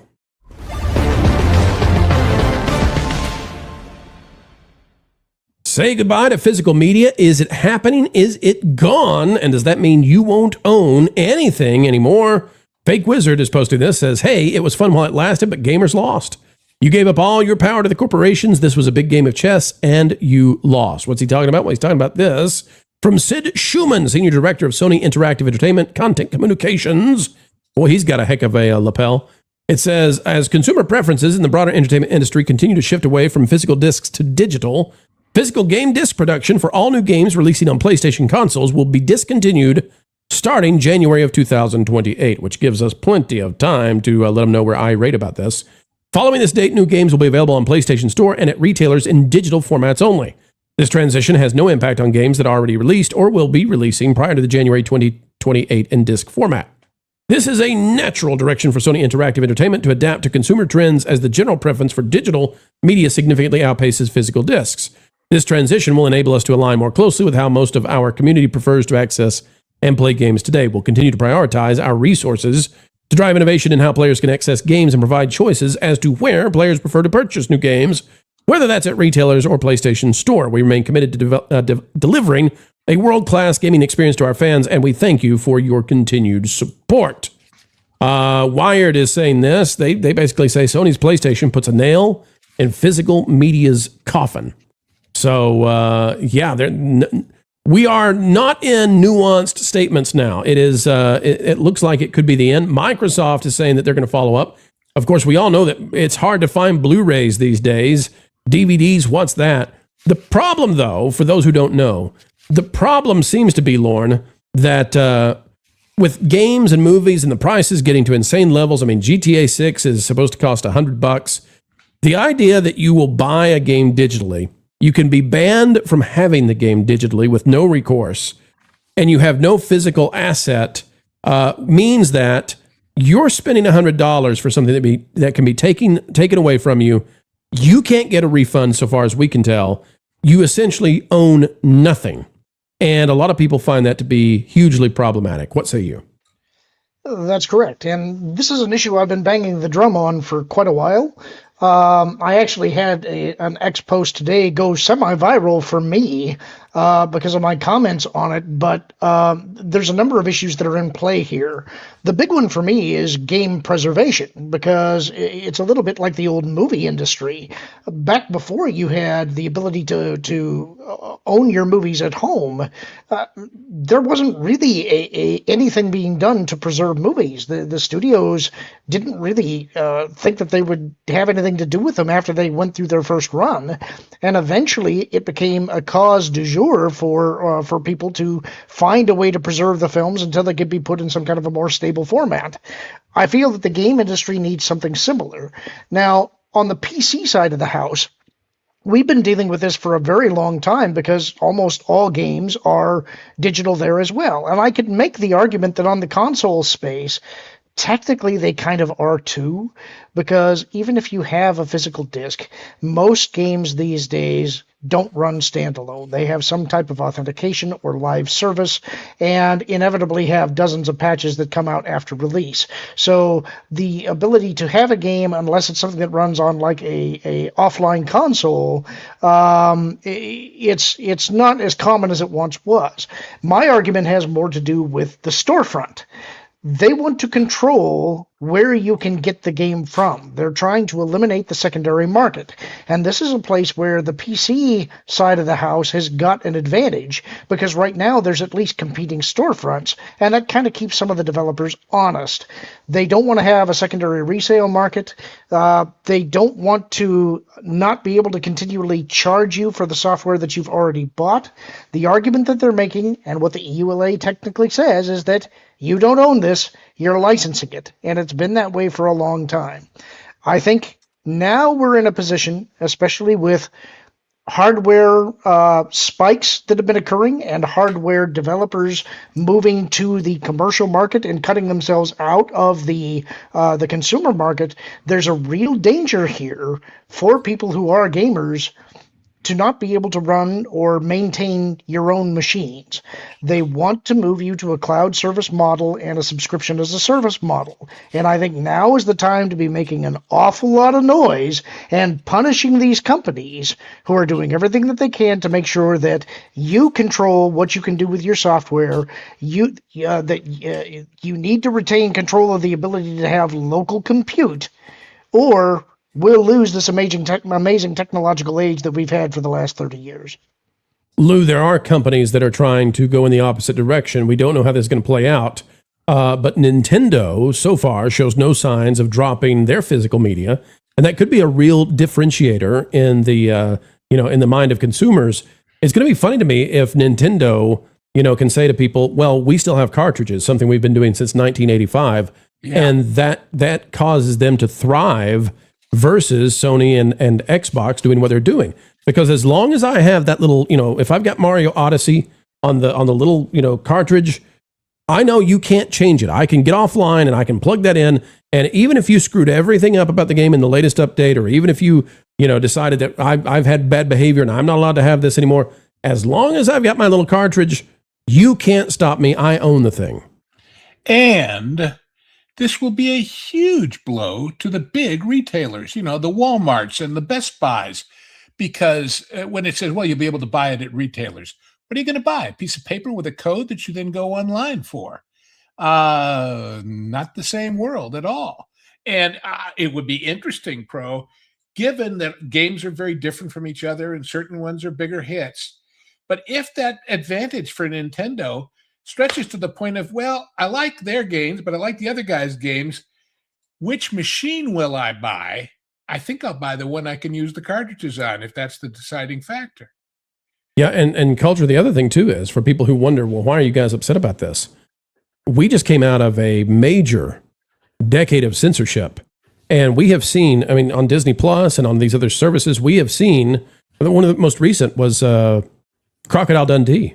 They re-released Crocodile Dundee, and they cut out parts of the movie because they're objectionable now in the eyes of those who try to gatekeep, what is politically correct. I thought the parts they cut out were hilarious. I don't find any offense to them. But the thing is, if I own a physical copy of Crocodile Dundee from the past, I have that forever. They can't change it. Right.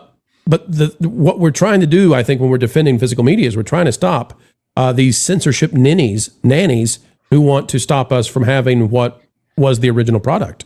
And of course, that's their real motivation, is controlling the message. It's not about hardware, software. It's about control. Well, I would like to agree with Lauren 100% on the removal of the secondary market. Even secondhand stores, bookstores, I'm sure they'd like to get rid of the secondhand books. I'm sure they'd like to get rid of the secondhand software. I'm sure they'd like to get anything secondhand. They're terrified of the fact that we can go back in the past, grab our DVDs, and we can watch something that they may find objectionable, but they can't do anything about it. They can't stop the DVD from playing. They're trying to get out of the disc business. They're trying to move away from a lot of these things. I'm all about preserving not just games, but films. I don't want music to go away because somebody finds it offensive. Like, could you imagine that something like Public Enemy, their early albums were now being censored? And worse yet, Pro, this is something we haven't discussed in a while. I want to remind everybody. These streaming services can add things in real time to something that you're watching. That's something they've been working on for a while. They can also censor something in real time. Why? They live in this country. We can't have this piece of material going out to this particular IP. This becomes essentially selective censorship. And that's an even bigger problem. I mean, imagine going back and rewriting 1984 so that, it gives us a different message. Or let's say rewriting Animal Farm. I was going to say they did it with Animal Farm. Yeah, that's where I was headed. Is that 180 on that one, eh? Yeah. Atlas Shrugged is about to be pro-commie propaganda. Wow, yeah. Ayn Rand would be spinning right now. Go ahead. In my opinion, what they really are trying to do is ensure that you're having to pay a monthly fee to play whatever game that you want to play, because that gives them predictable cash flow, which is what they really want. Yeah. And when you take into account, as I said, I think that in my mind, I think Microsoft and a number of the hardware companies are looking at Valve and being very concerned about what they're planning to do with an alternative ecosystem. And I think that the hardware scarcity has sort of kneecapped the release of the Steam Machine Redux that they were going to put out. I think that's something people need to be keeping a real close eye on, because Valve was mounting a challenge in an entire ecosystem, both hardware and software, to allow you to get away from some of these corporate interests that do not have your interests at heart. And I know a lot of people don't like Valve because you have issues there as well. It is a digital storefront. It is there is DRM on the system. It's not like GOG. But from my standpoint, I don't believe, to my knowledge anyway, there has been a game ever removed from Valve, from Steam, that if you purchased was not still available in your library after. So I tend to. Does this make you a bigger fan of Nintendo if they come out in the next days and say we will continue to support cartridges, we're not going to get rid of cartridges? Would that make you a bigger fan? No, Nintendo, from my standpoint, I think that their cartridges are somewhat faux cartridges. They're more of an authentication key, and they are strictly anti-emulation. I understand why, but there is case law that actually came from movies that allow you to transfer your media to other mediums for preservation purposes. And they also retain the right to brick your Switch 2 remotely, which I think is dastardly. So no, from my standpoint, if I buy the hardware, I can do what I want with it. If I buy the software, I can do what I want with it. I'm just through with the idea that everything in life is going to be licensed and continually monetized. And if you're going to engage in those kind of practices, I'm going to do everything in my power to punish you. Do we need a law that protects consumers in this regard? I mean, we're reaching the point now, as you're saying, people need to be able to have a copy of something and know that it's theirs. And the idea, I mean, like, for example, should there be a law that says companies cannot require a console to be forced online, or your Blu-ray player, or your DVD player, whatever, your home entertainment system, you can't be forced to make it be online. If you want to play it offline, if you want to put in a game and just say, I don't want you guys, I don't want you to tell me how to play the game. I don't want you to adjust how I play the game. I just want to play the game. It's my game. I want to, the idea that they can come in and destroy your system because they disagree with how you're using the system, I think is heinous. I mean, if you're doing something illegal, arrest you. We have issues in a number of places here because, for one thing, Congress is way behind in understanding how any of this technology works, and they're really bad at legislating things that they don't understand, let alone things that they do understand. So that's problem number one. There are a number of games that are online experiences that don't function unless you have online servers, and you can't force a business to run servers into perpetuity. I think a legal compromise would be fine. If you're not going to continue to support an online game after its release, then there should be a legal requirement that you have to open source the server code so that the community can continue to maintain those servers for play if they wish to do so. Their counter argument would be that would expose their confidential intellectual property and methods of production. But at a certain point, I think the consumer, I think the way EULAs are being structured for a very long time have been completely predatory. Everybody knows that nobody reads them. Everybody knows that you cannot use anything unless you agree to them. They have been abused. I think that there need to be protections in place for the consumers so this predatory behavior stops. And final question, you guys. I'm going to go to AI, and people are going to say, oh, here he goes again. Oh, my gosh, it's AI. We're at the point now with Mythos and Fable coming back out in the market, GPT 5.6 on its way, and Grok now adding Cursor to what they're doing. You've got at least three. Gemini is included in this, I guess, so four frontier models that are going to be able to do software on demand. Is there any thought that that might be the thing that breaks through these corporations because independent developers now with super powered programming skills, can they make stuff now and just give it to you and say, you know what, screw the big companies, here's my version of Photoshop, here's my version of a game that you loved in the past, here's my version, it's for free, and nobody can take it away from you because you can own the code, I'm giving it to you. Or it's open source. This is actually why I've been heavily in support of what Valve is doing with making SteamOS. And it is, they have dropped enormous resources into the Proton interpolation layer to get Windows software to run relatively reliably in a Linux environment.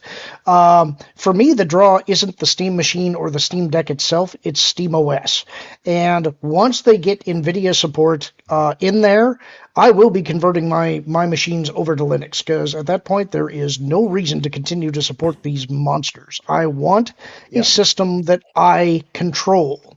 And I believe industry-wide what they're trying to do is take that away from the individual user. Bear in mind, this isn't just gaming. This is, they don't want you to have a PC on your desktop. They want you to have a terminal that connects to the cloud, that authenticates you, that gives them your identity and access to your data that you have to pay them to maintain into perpetuity.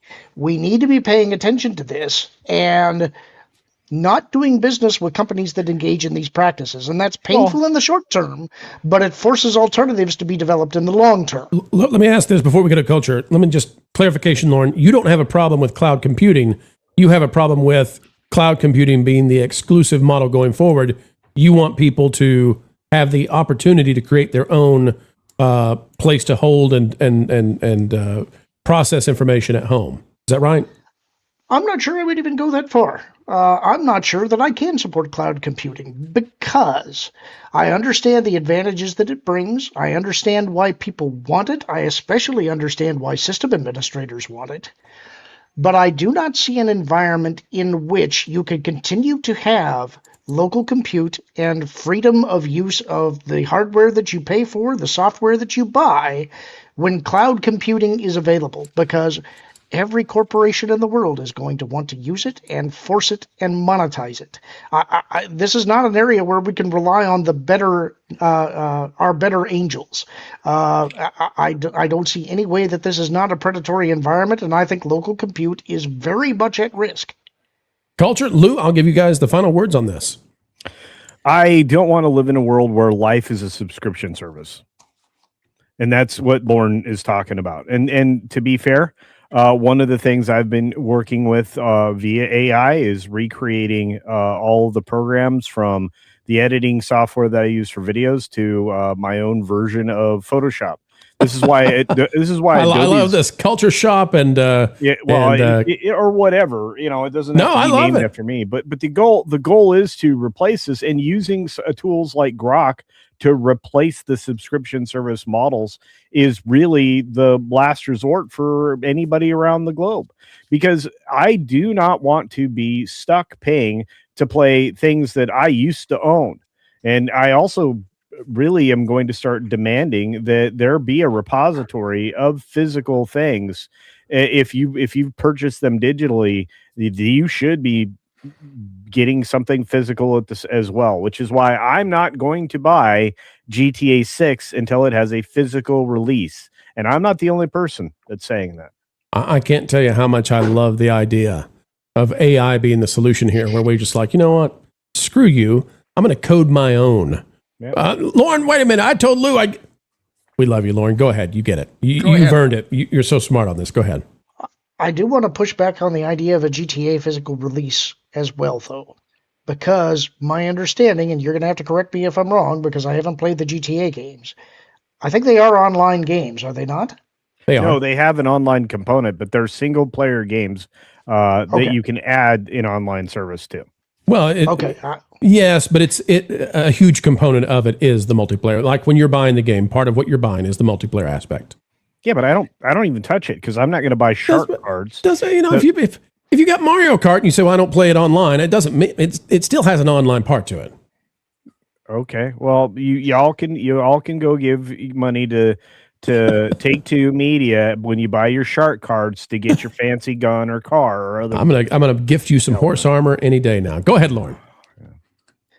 No, I was just going to make the argument that I think that there are times that publishers push the idea of a physical copy as though you're retaining the game so that you can play it whenever you want, when in actuality it is still kind of like what Nintendo is doing and providing a license and an authentication key that allows you to download and update the game. And if the game is not updated to whatever the current online version is, it doesn't matter if you have a disc. You still can't play it, if you get my meaning. But if this is not strictly an online game, then my point is moot and I concede it. And I'll tell you this too, physical media doesn't solve everything. So we've got 2 studios here at Somewhere Sunny USA. And in the other studio, what we, in the corner, we've got a Sega Dreamcast. I got a bunch of different consoles, but one of them is a Sega Dreamcast. And I can tell you that the discs for the Sega Dreamcast have deteriorated or do deteriorate. And it's just a matter of time. We've got a bunch of them that are in pristine condition as best we can keep them. They don't work anymore. So as time goes on, physical media does have that issue. And I know there are, various forms that are more and less stable, but we are losing a lot of that stuff. I know that, like if you want to play a Sega Saturn, for example, it's very difficult to find a working one, and it's difficult to find the kind of content that you can plug in and make it happen. Lou, any thoughts as we wrap this one up? Just that as much as I understand everything everybody's said, and I totally agree with Lauren and with Culture, I don't think the motivation primarily is revenue. I think the motivation is political control. Oh, well, yeah. I'll add that to the bundle, eh? We'll do that. But I that's really ultimately what they're after. And informational control. Yeah. Well, it's been true ever since there's been, totalitarian government anywhere. I think that's the way to end it, folks. Lots of troubles here. Let us know. Are you going to go to PlayStation and say, no? We've got a year. We'll see.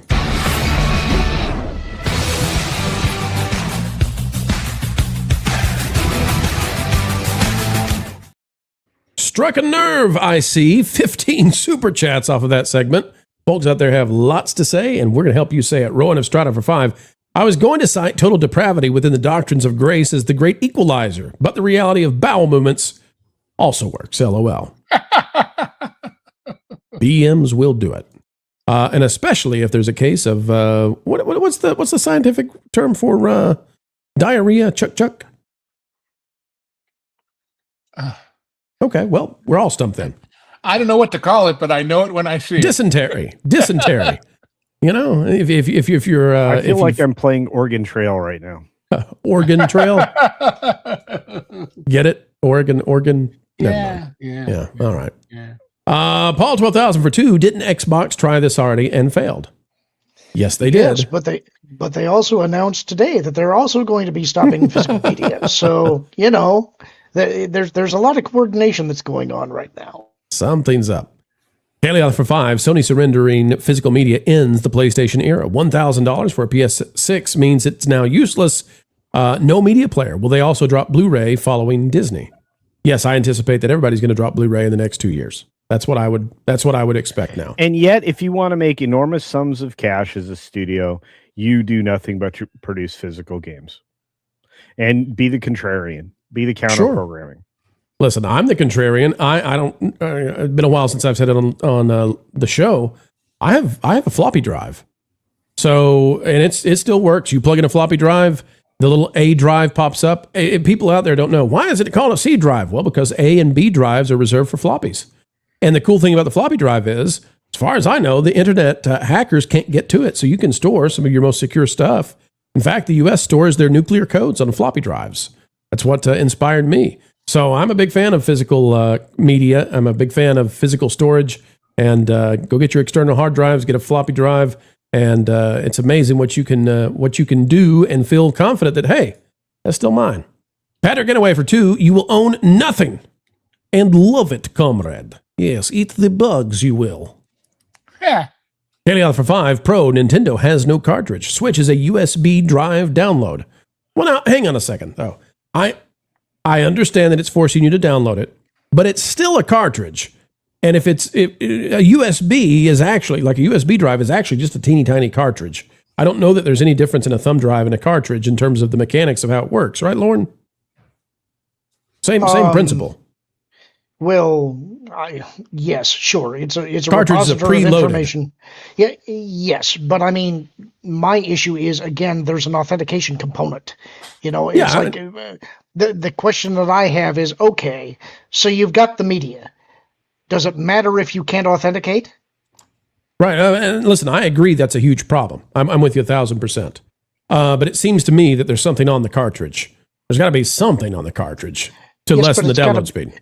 But it's got to be usable. That's the key. And I agree 100%. Yeah, I'm with you. We're in agreement. So if Nintendo wants to get a big win here, they could come out and say, hey, we're gonna let you just download these, or we're going to let you plug in the cartridge, no authenticator, just play it. Just play it offline. Liberal Woman, member for 5 months. Pro, how does one get into voiceover work? Well, I'm not the most successful person when it comes to voiceover work. I've done voiceovers, but typically what you do is you get an agent. And you'd be really good at voiceovers. And then your agent and you will work on that. 20 or 25 years ago when I thought about doing it, you had to move. You had to be in one of about 2 locations, which would be in the Hollywood area or New York. Now I would surmise that's not the case, but I'm not fully ingrained in that world right now. But an agent would be the first step. They're going to make you join the union, of course. And then you're going to try and lots of failures to get in. Well, what say you, Lou? I would say the first step is make a reel. Show yeah. But and as far as the unions are concerned, not necessarily. They wouldn't make you join now? No. Okay. It depends on where you're doing it. But besides which, all the unions, there's this thing called Taft-Hartley, which says your second or your third job you have to join, but you don't on the first. So make a reel and get people to hear it. Yeah, the answer to that. And whether it's through an agent or not, I don't know. But and certainly what you said about location is no longer true. Yeah. You may have to go there to smile and show them you're a real person and make the deal, but being there to do it, I will remind everybody that the great Paul Frees did 90% of his work from Sausalito, from his home studio. Yeah, long before we had, fiber optics running all over the universe. Right, mail the media in. Yeah. So yeah, and I would say too, I hate to be like this, but if you're considering going into voiceover work, you've chosen heck of a time to do it because of the AI issue. 11 Labs and all that. It's don't you just love how stupid they are? I was watching a clip from an old Star Trek show, in which the AI subtitles called the Cardassians the Kardashians. Who would ever make such a faux pas? The mom for $199 rebought a PS2 and 6 games, buying more games later. I say really stick it to him. Go get a Sega Genesis. Sega's not even in the game anymore, so you can get a Sega Genesis. Go get an Atari. Don't go get an Atari Jaguar. Don't do it.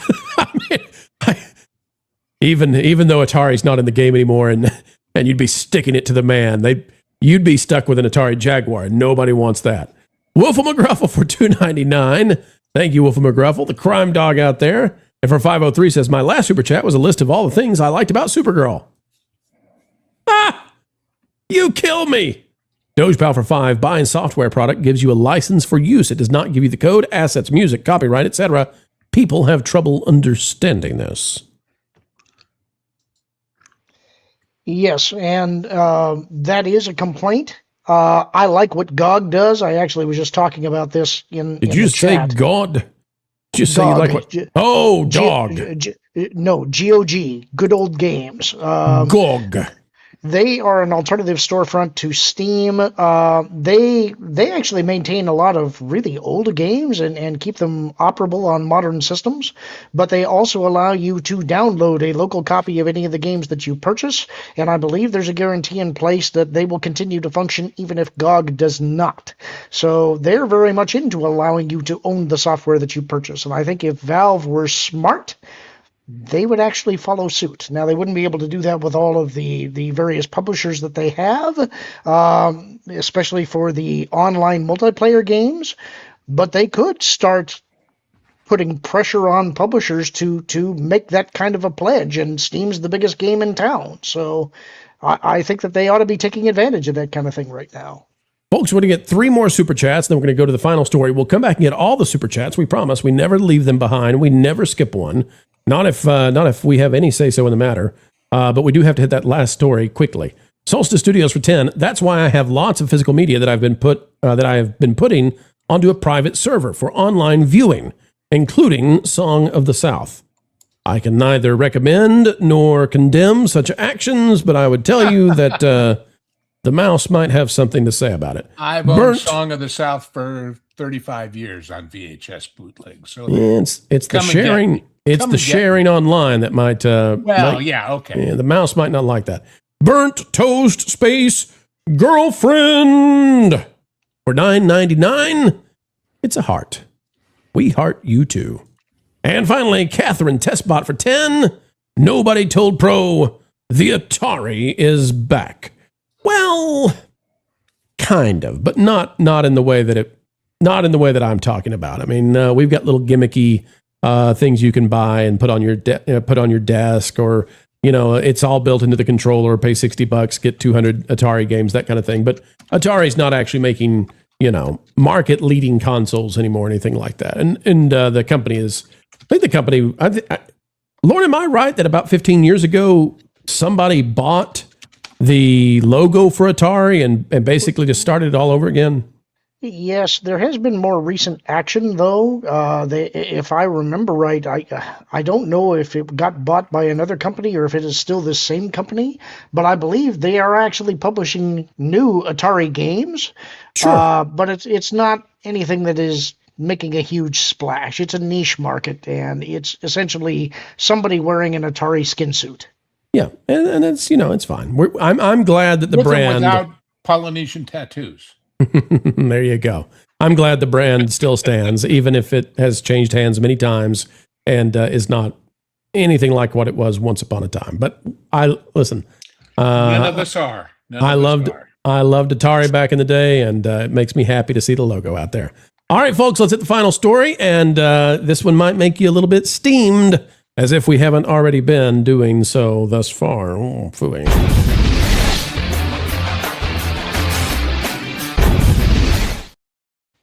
Yes, you see it right. Don't pay attention to the right side ad. That's strange, eh? But the title is what we're looking at. Title, folks. Title. Disney World is selling off remains of beloved demolished attractions like Muppet Vision, Dinosaur, and Tom Sawyer Island at an auction. What the? Okay, let's read it. For decades. Oh my gosh, that ad just stays there. For decades, Disney fans were stuck with it. It's Elliot. I was going to say the same thing. You beat me to the punch. For decades, Disney fans have accepted that beloved attractions eventually close to make way for something new. It's part of the life cycle of a theme park. What many fans have a much harder time accepting, however, is the idea that Disney World would first shutter cherished attractions, demolish them, and then turn around and sell the pieces back to fans at premium at an auction. That's exactly what appears to be happening. Disney has announced a new partnership with Heritage Auctions that will see authentic props, signs, and other artifacts from retired Disney Parks attractions auctioned off beginning during D23 in August. Among the attractions reportedly being stripped for auction are Muppet Vision 3D, the final thing that Jim Henson ever worked on, his magnum opus, Dinosaur, Tom Sawyer Island, and Rivers of America, locations that many fans had hoped Disney would preserve in some fashion. Now, the reason that this is so awful, Culture, I'll go to you first on this one. The reason it's so awful is because they're going to auction this off to the highest bidder. These are things that should probably go into a museum or a vault, or just bring them back in some way. And instead, they slaughtered these attractions and they're going to sell the guts to people who can put up the most cash. And it's just crass. Like Jim Henson, this was the thing that he finished his life building, was Muppet Vision. It's considered one of his greatest works. Some say it is the greatest work. Some say it's the greatest theme park show that was ever made. They closed it to replace it with a cheapo Monsters Inc. thing so they could tell shareholders they had a full land. And now they stripped it and they're going to sell it at an auction at D23? Like, are they're going to sell Bean Bunny, the animatronic? Good Lord. Well, nothing surprises me now with the current people in charge of Disney. I feel like they don't understand stewardship, and we can talk about that at another point in time, but there's nothing surprises me.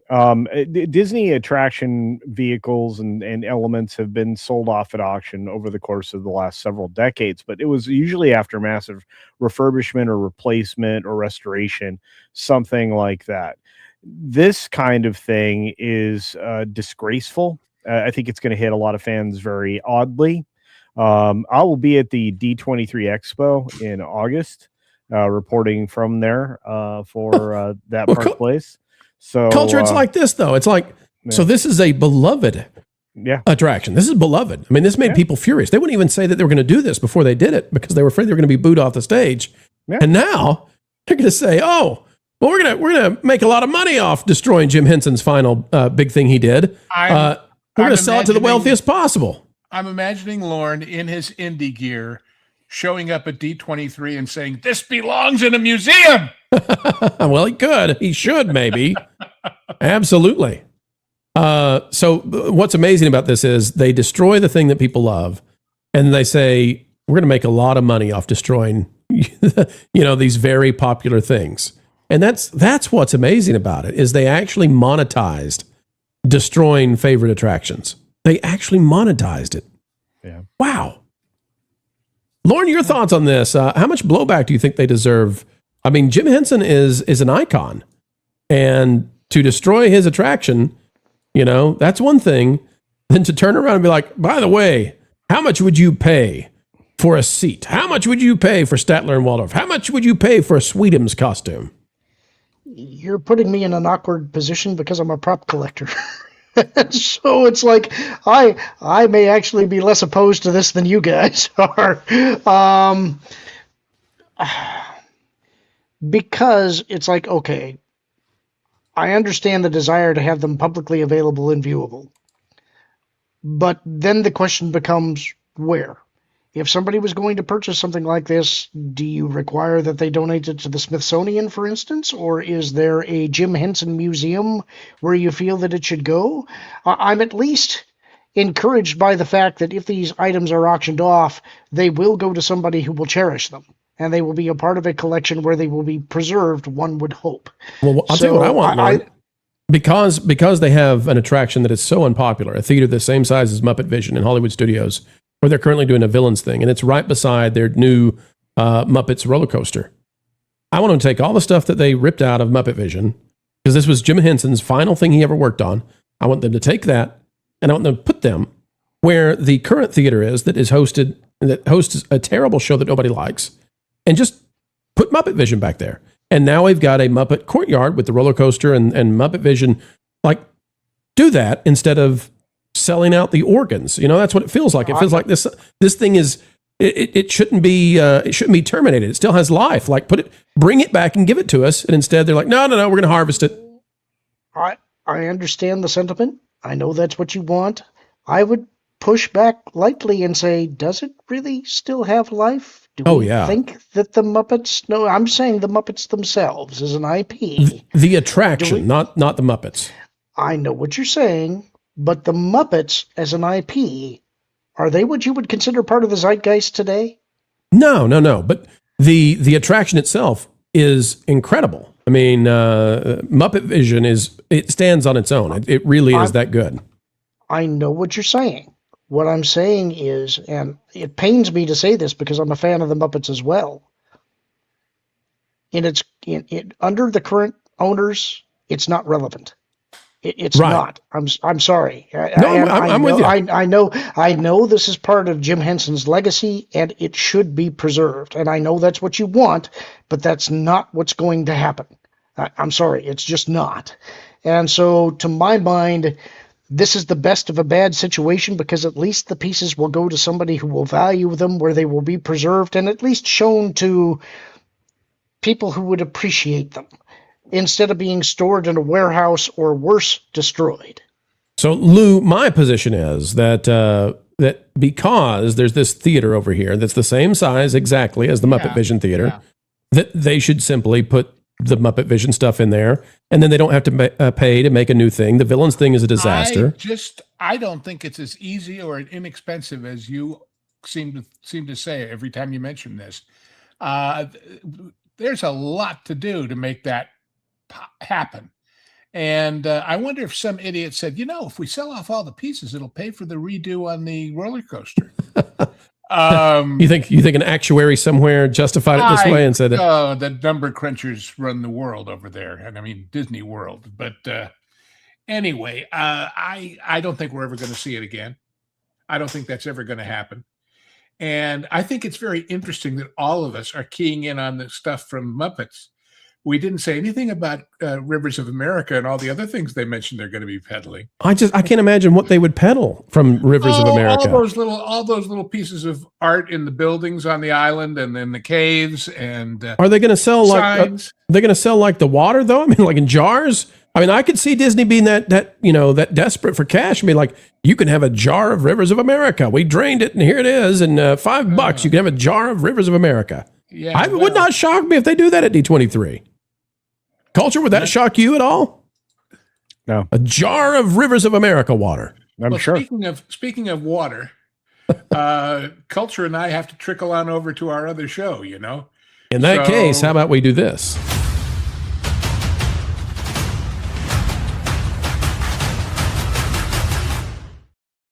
Lou is right, ladies and gentlemen, and we're going to lose he and Culture Casino. They're going over to the Hollywood Backlot with Lou and you. We'll redirect in just a moment. Guys, thank you for being here with us tonight. Always a pleasure.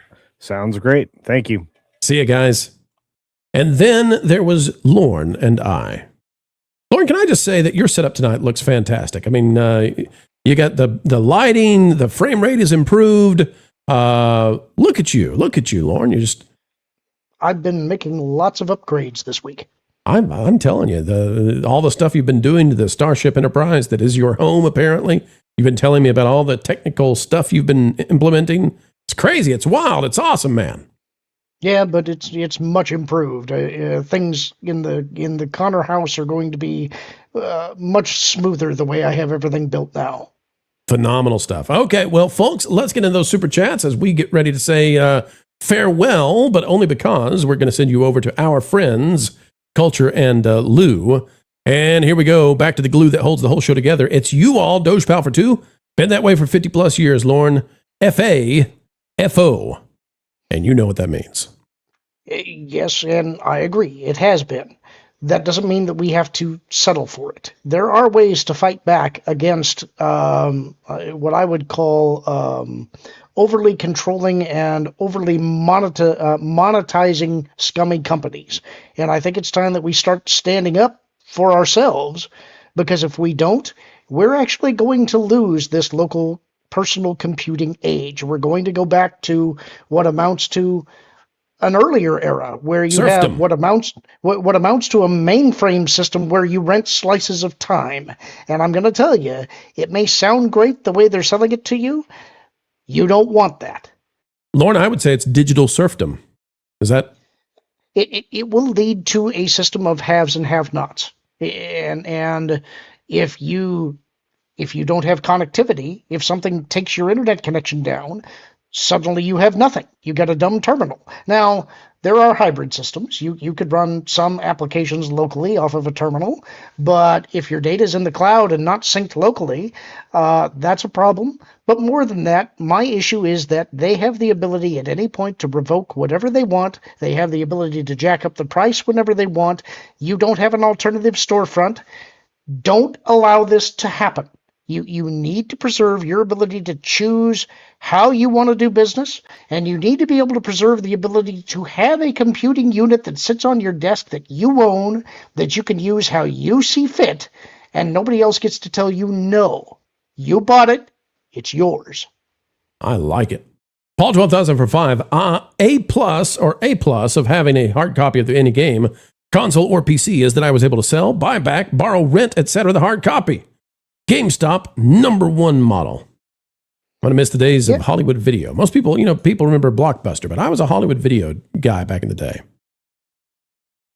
Kaylee out for 2. Power goes out. Too late, Lauren. Haha. Power goes out. Got to be quick on the draw. Power goes out. Can't authenticate. Switch can't play. Right? You lose the internet. Yep. You're done for. Bad News Badger for 50 crowns. Just want to say that I still boot up my old PC from time to time just so I can play GTA, Carmageddon, and SimCity. I like SimCity. Is it 2000? SimCity 2000 or was it 3000? Mm-hmm. I think it was. I don't remember now. Do you remember? Do you remember SimCopter by any chance, Lauren? No, I didn't really get into the sim games. It wasn't so my jam. You could make your SimCity, and then SimCopter. You could bring in the cities that you made, and then you could fly in a helicopter over them. It was terrible graphics. I mean, absolutely terrible. But you got to go put out fires and rescue people and all kinds of stuff in SimCopter. Folks, if you remember SimCopter, let me know in the chat. I'd love to hear from you. Packing Protons for 5. Can we end this lapel mic being held in hand trend? If the kids want portable, we need to make the new Marantz EC12B. That's the Bob Barker mic. Oh, you want me to have that little skinny, teeny weeny? Okay, let's do that. Lauren, would you get that? Would you get the Bob Barker mic? I don't know. I didn't really pay a lot of attention to his mic, but I am in complete agreement with him that we need to end the lapel mic being held in the hand trend. It annoys me too. The Bob Barker mic is like a little wand. It looks like a wand you could cast a spell with. Packing Protons for 5. There's a college startup making a brand new VCR in 2026 and a brand new CRT VCR combo unit. Wait till they discover the joy of 8 tracks. See, now that's my son. My kid is all about retro music formats. He loves vinyl. He loves audio cassette tape. He would definitely jump on an 8-track if he had one available to him. Kaylee off for 2 says Neo Geo is back, may suddenly become a competitor. I'm going to stick with my Lynx. Yeah, I don't think that's probably going to be real competition in the console market, but I'm all up for any kind of an alternative ecosystem because I'm done with what's going on right now. Packing for 2, never bought or played a PlayStation. Yeah, I never forgave it for knocking out the Dreamcast. I thought the Dreamcast should have had two more years on it. I did have a PSP. I think that's the only PlayStation unit I ever had. Dogepal for 2, why was there no movement against Steam back then? I think that may be a bit of rose-colored glasses in a way, because initially I think there was. People had grave concerns about Steam and Valve and the idea of digital distribution, but ultimately it became convenient, and they offered additional services that especially were geared towards online play, which was becoming big at the time. They had some rough spots where they had bugs and things that didn't work very well, but they continued to iterate and make things better, and gradually they earned consumers' trust. Now, there's still some people who don't trust or like Valve. They do have some issues, but out of all of the players in the field right now, they're the ones I would trust the most. We've got Solstice Studios for 5. Never said I was sharing. Private server. Private use. Well played, Solstice, if you're doing it that way. I don't think they got anything they can say, but hey, consult a lawman. Sounds good to me. John for 5. That makes me think of that Seinfeld episode, The Monsieur. Is that right? Manzier. Manzier. There was also the Bro, which I think was George's. George's, or was it his dad? Oh wait, this is the Manzier. This is talking about the bra thing. Okay, I'm with you on the episode. Okay, now I know where we're at. Yep. I missed the soup Yahtzee.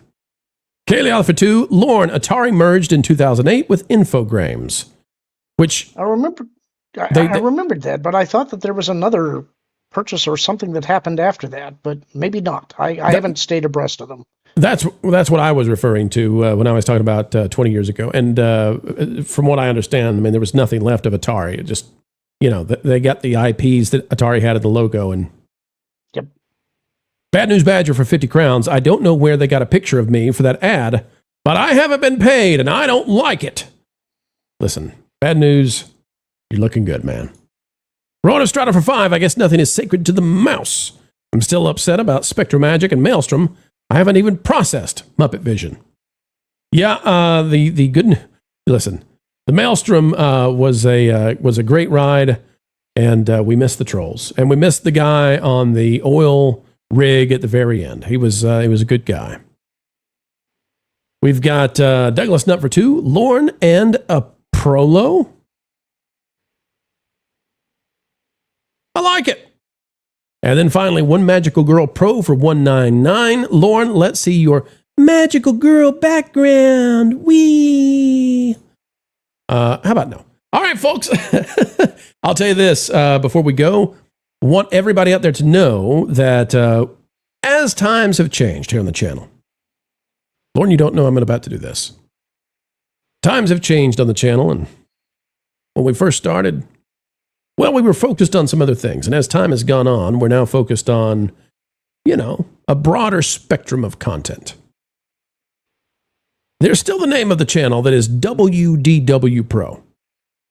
We've been told we shouldn't drop WDW for reasons of the algorithm. So, folks, it's coming to you now.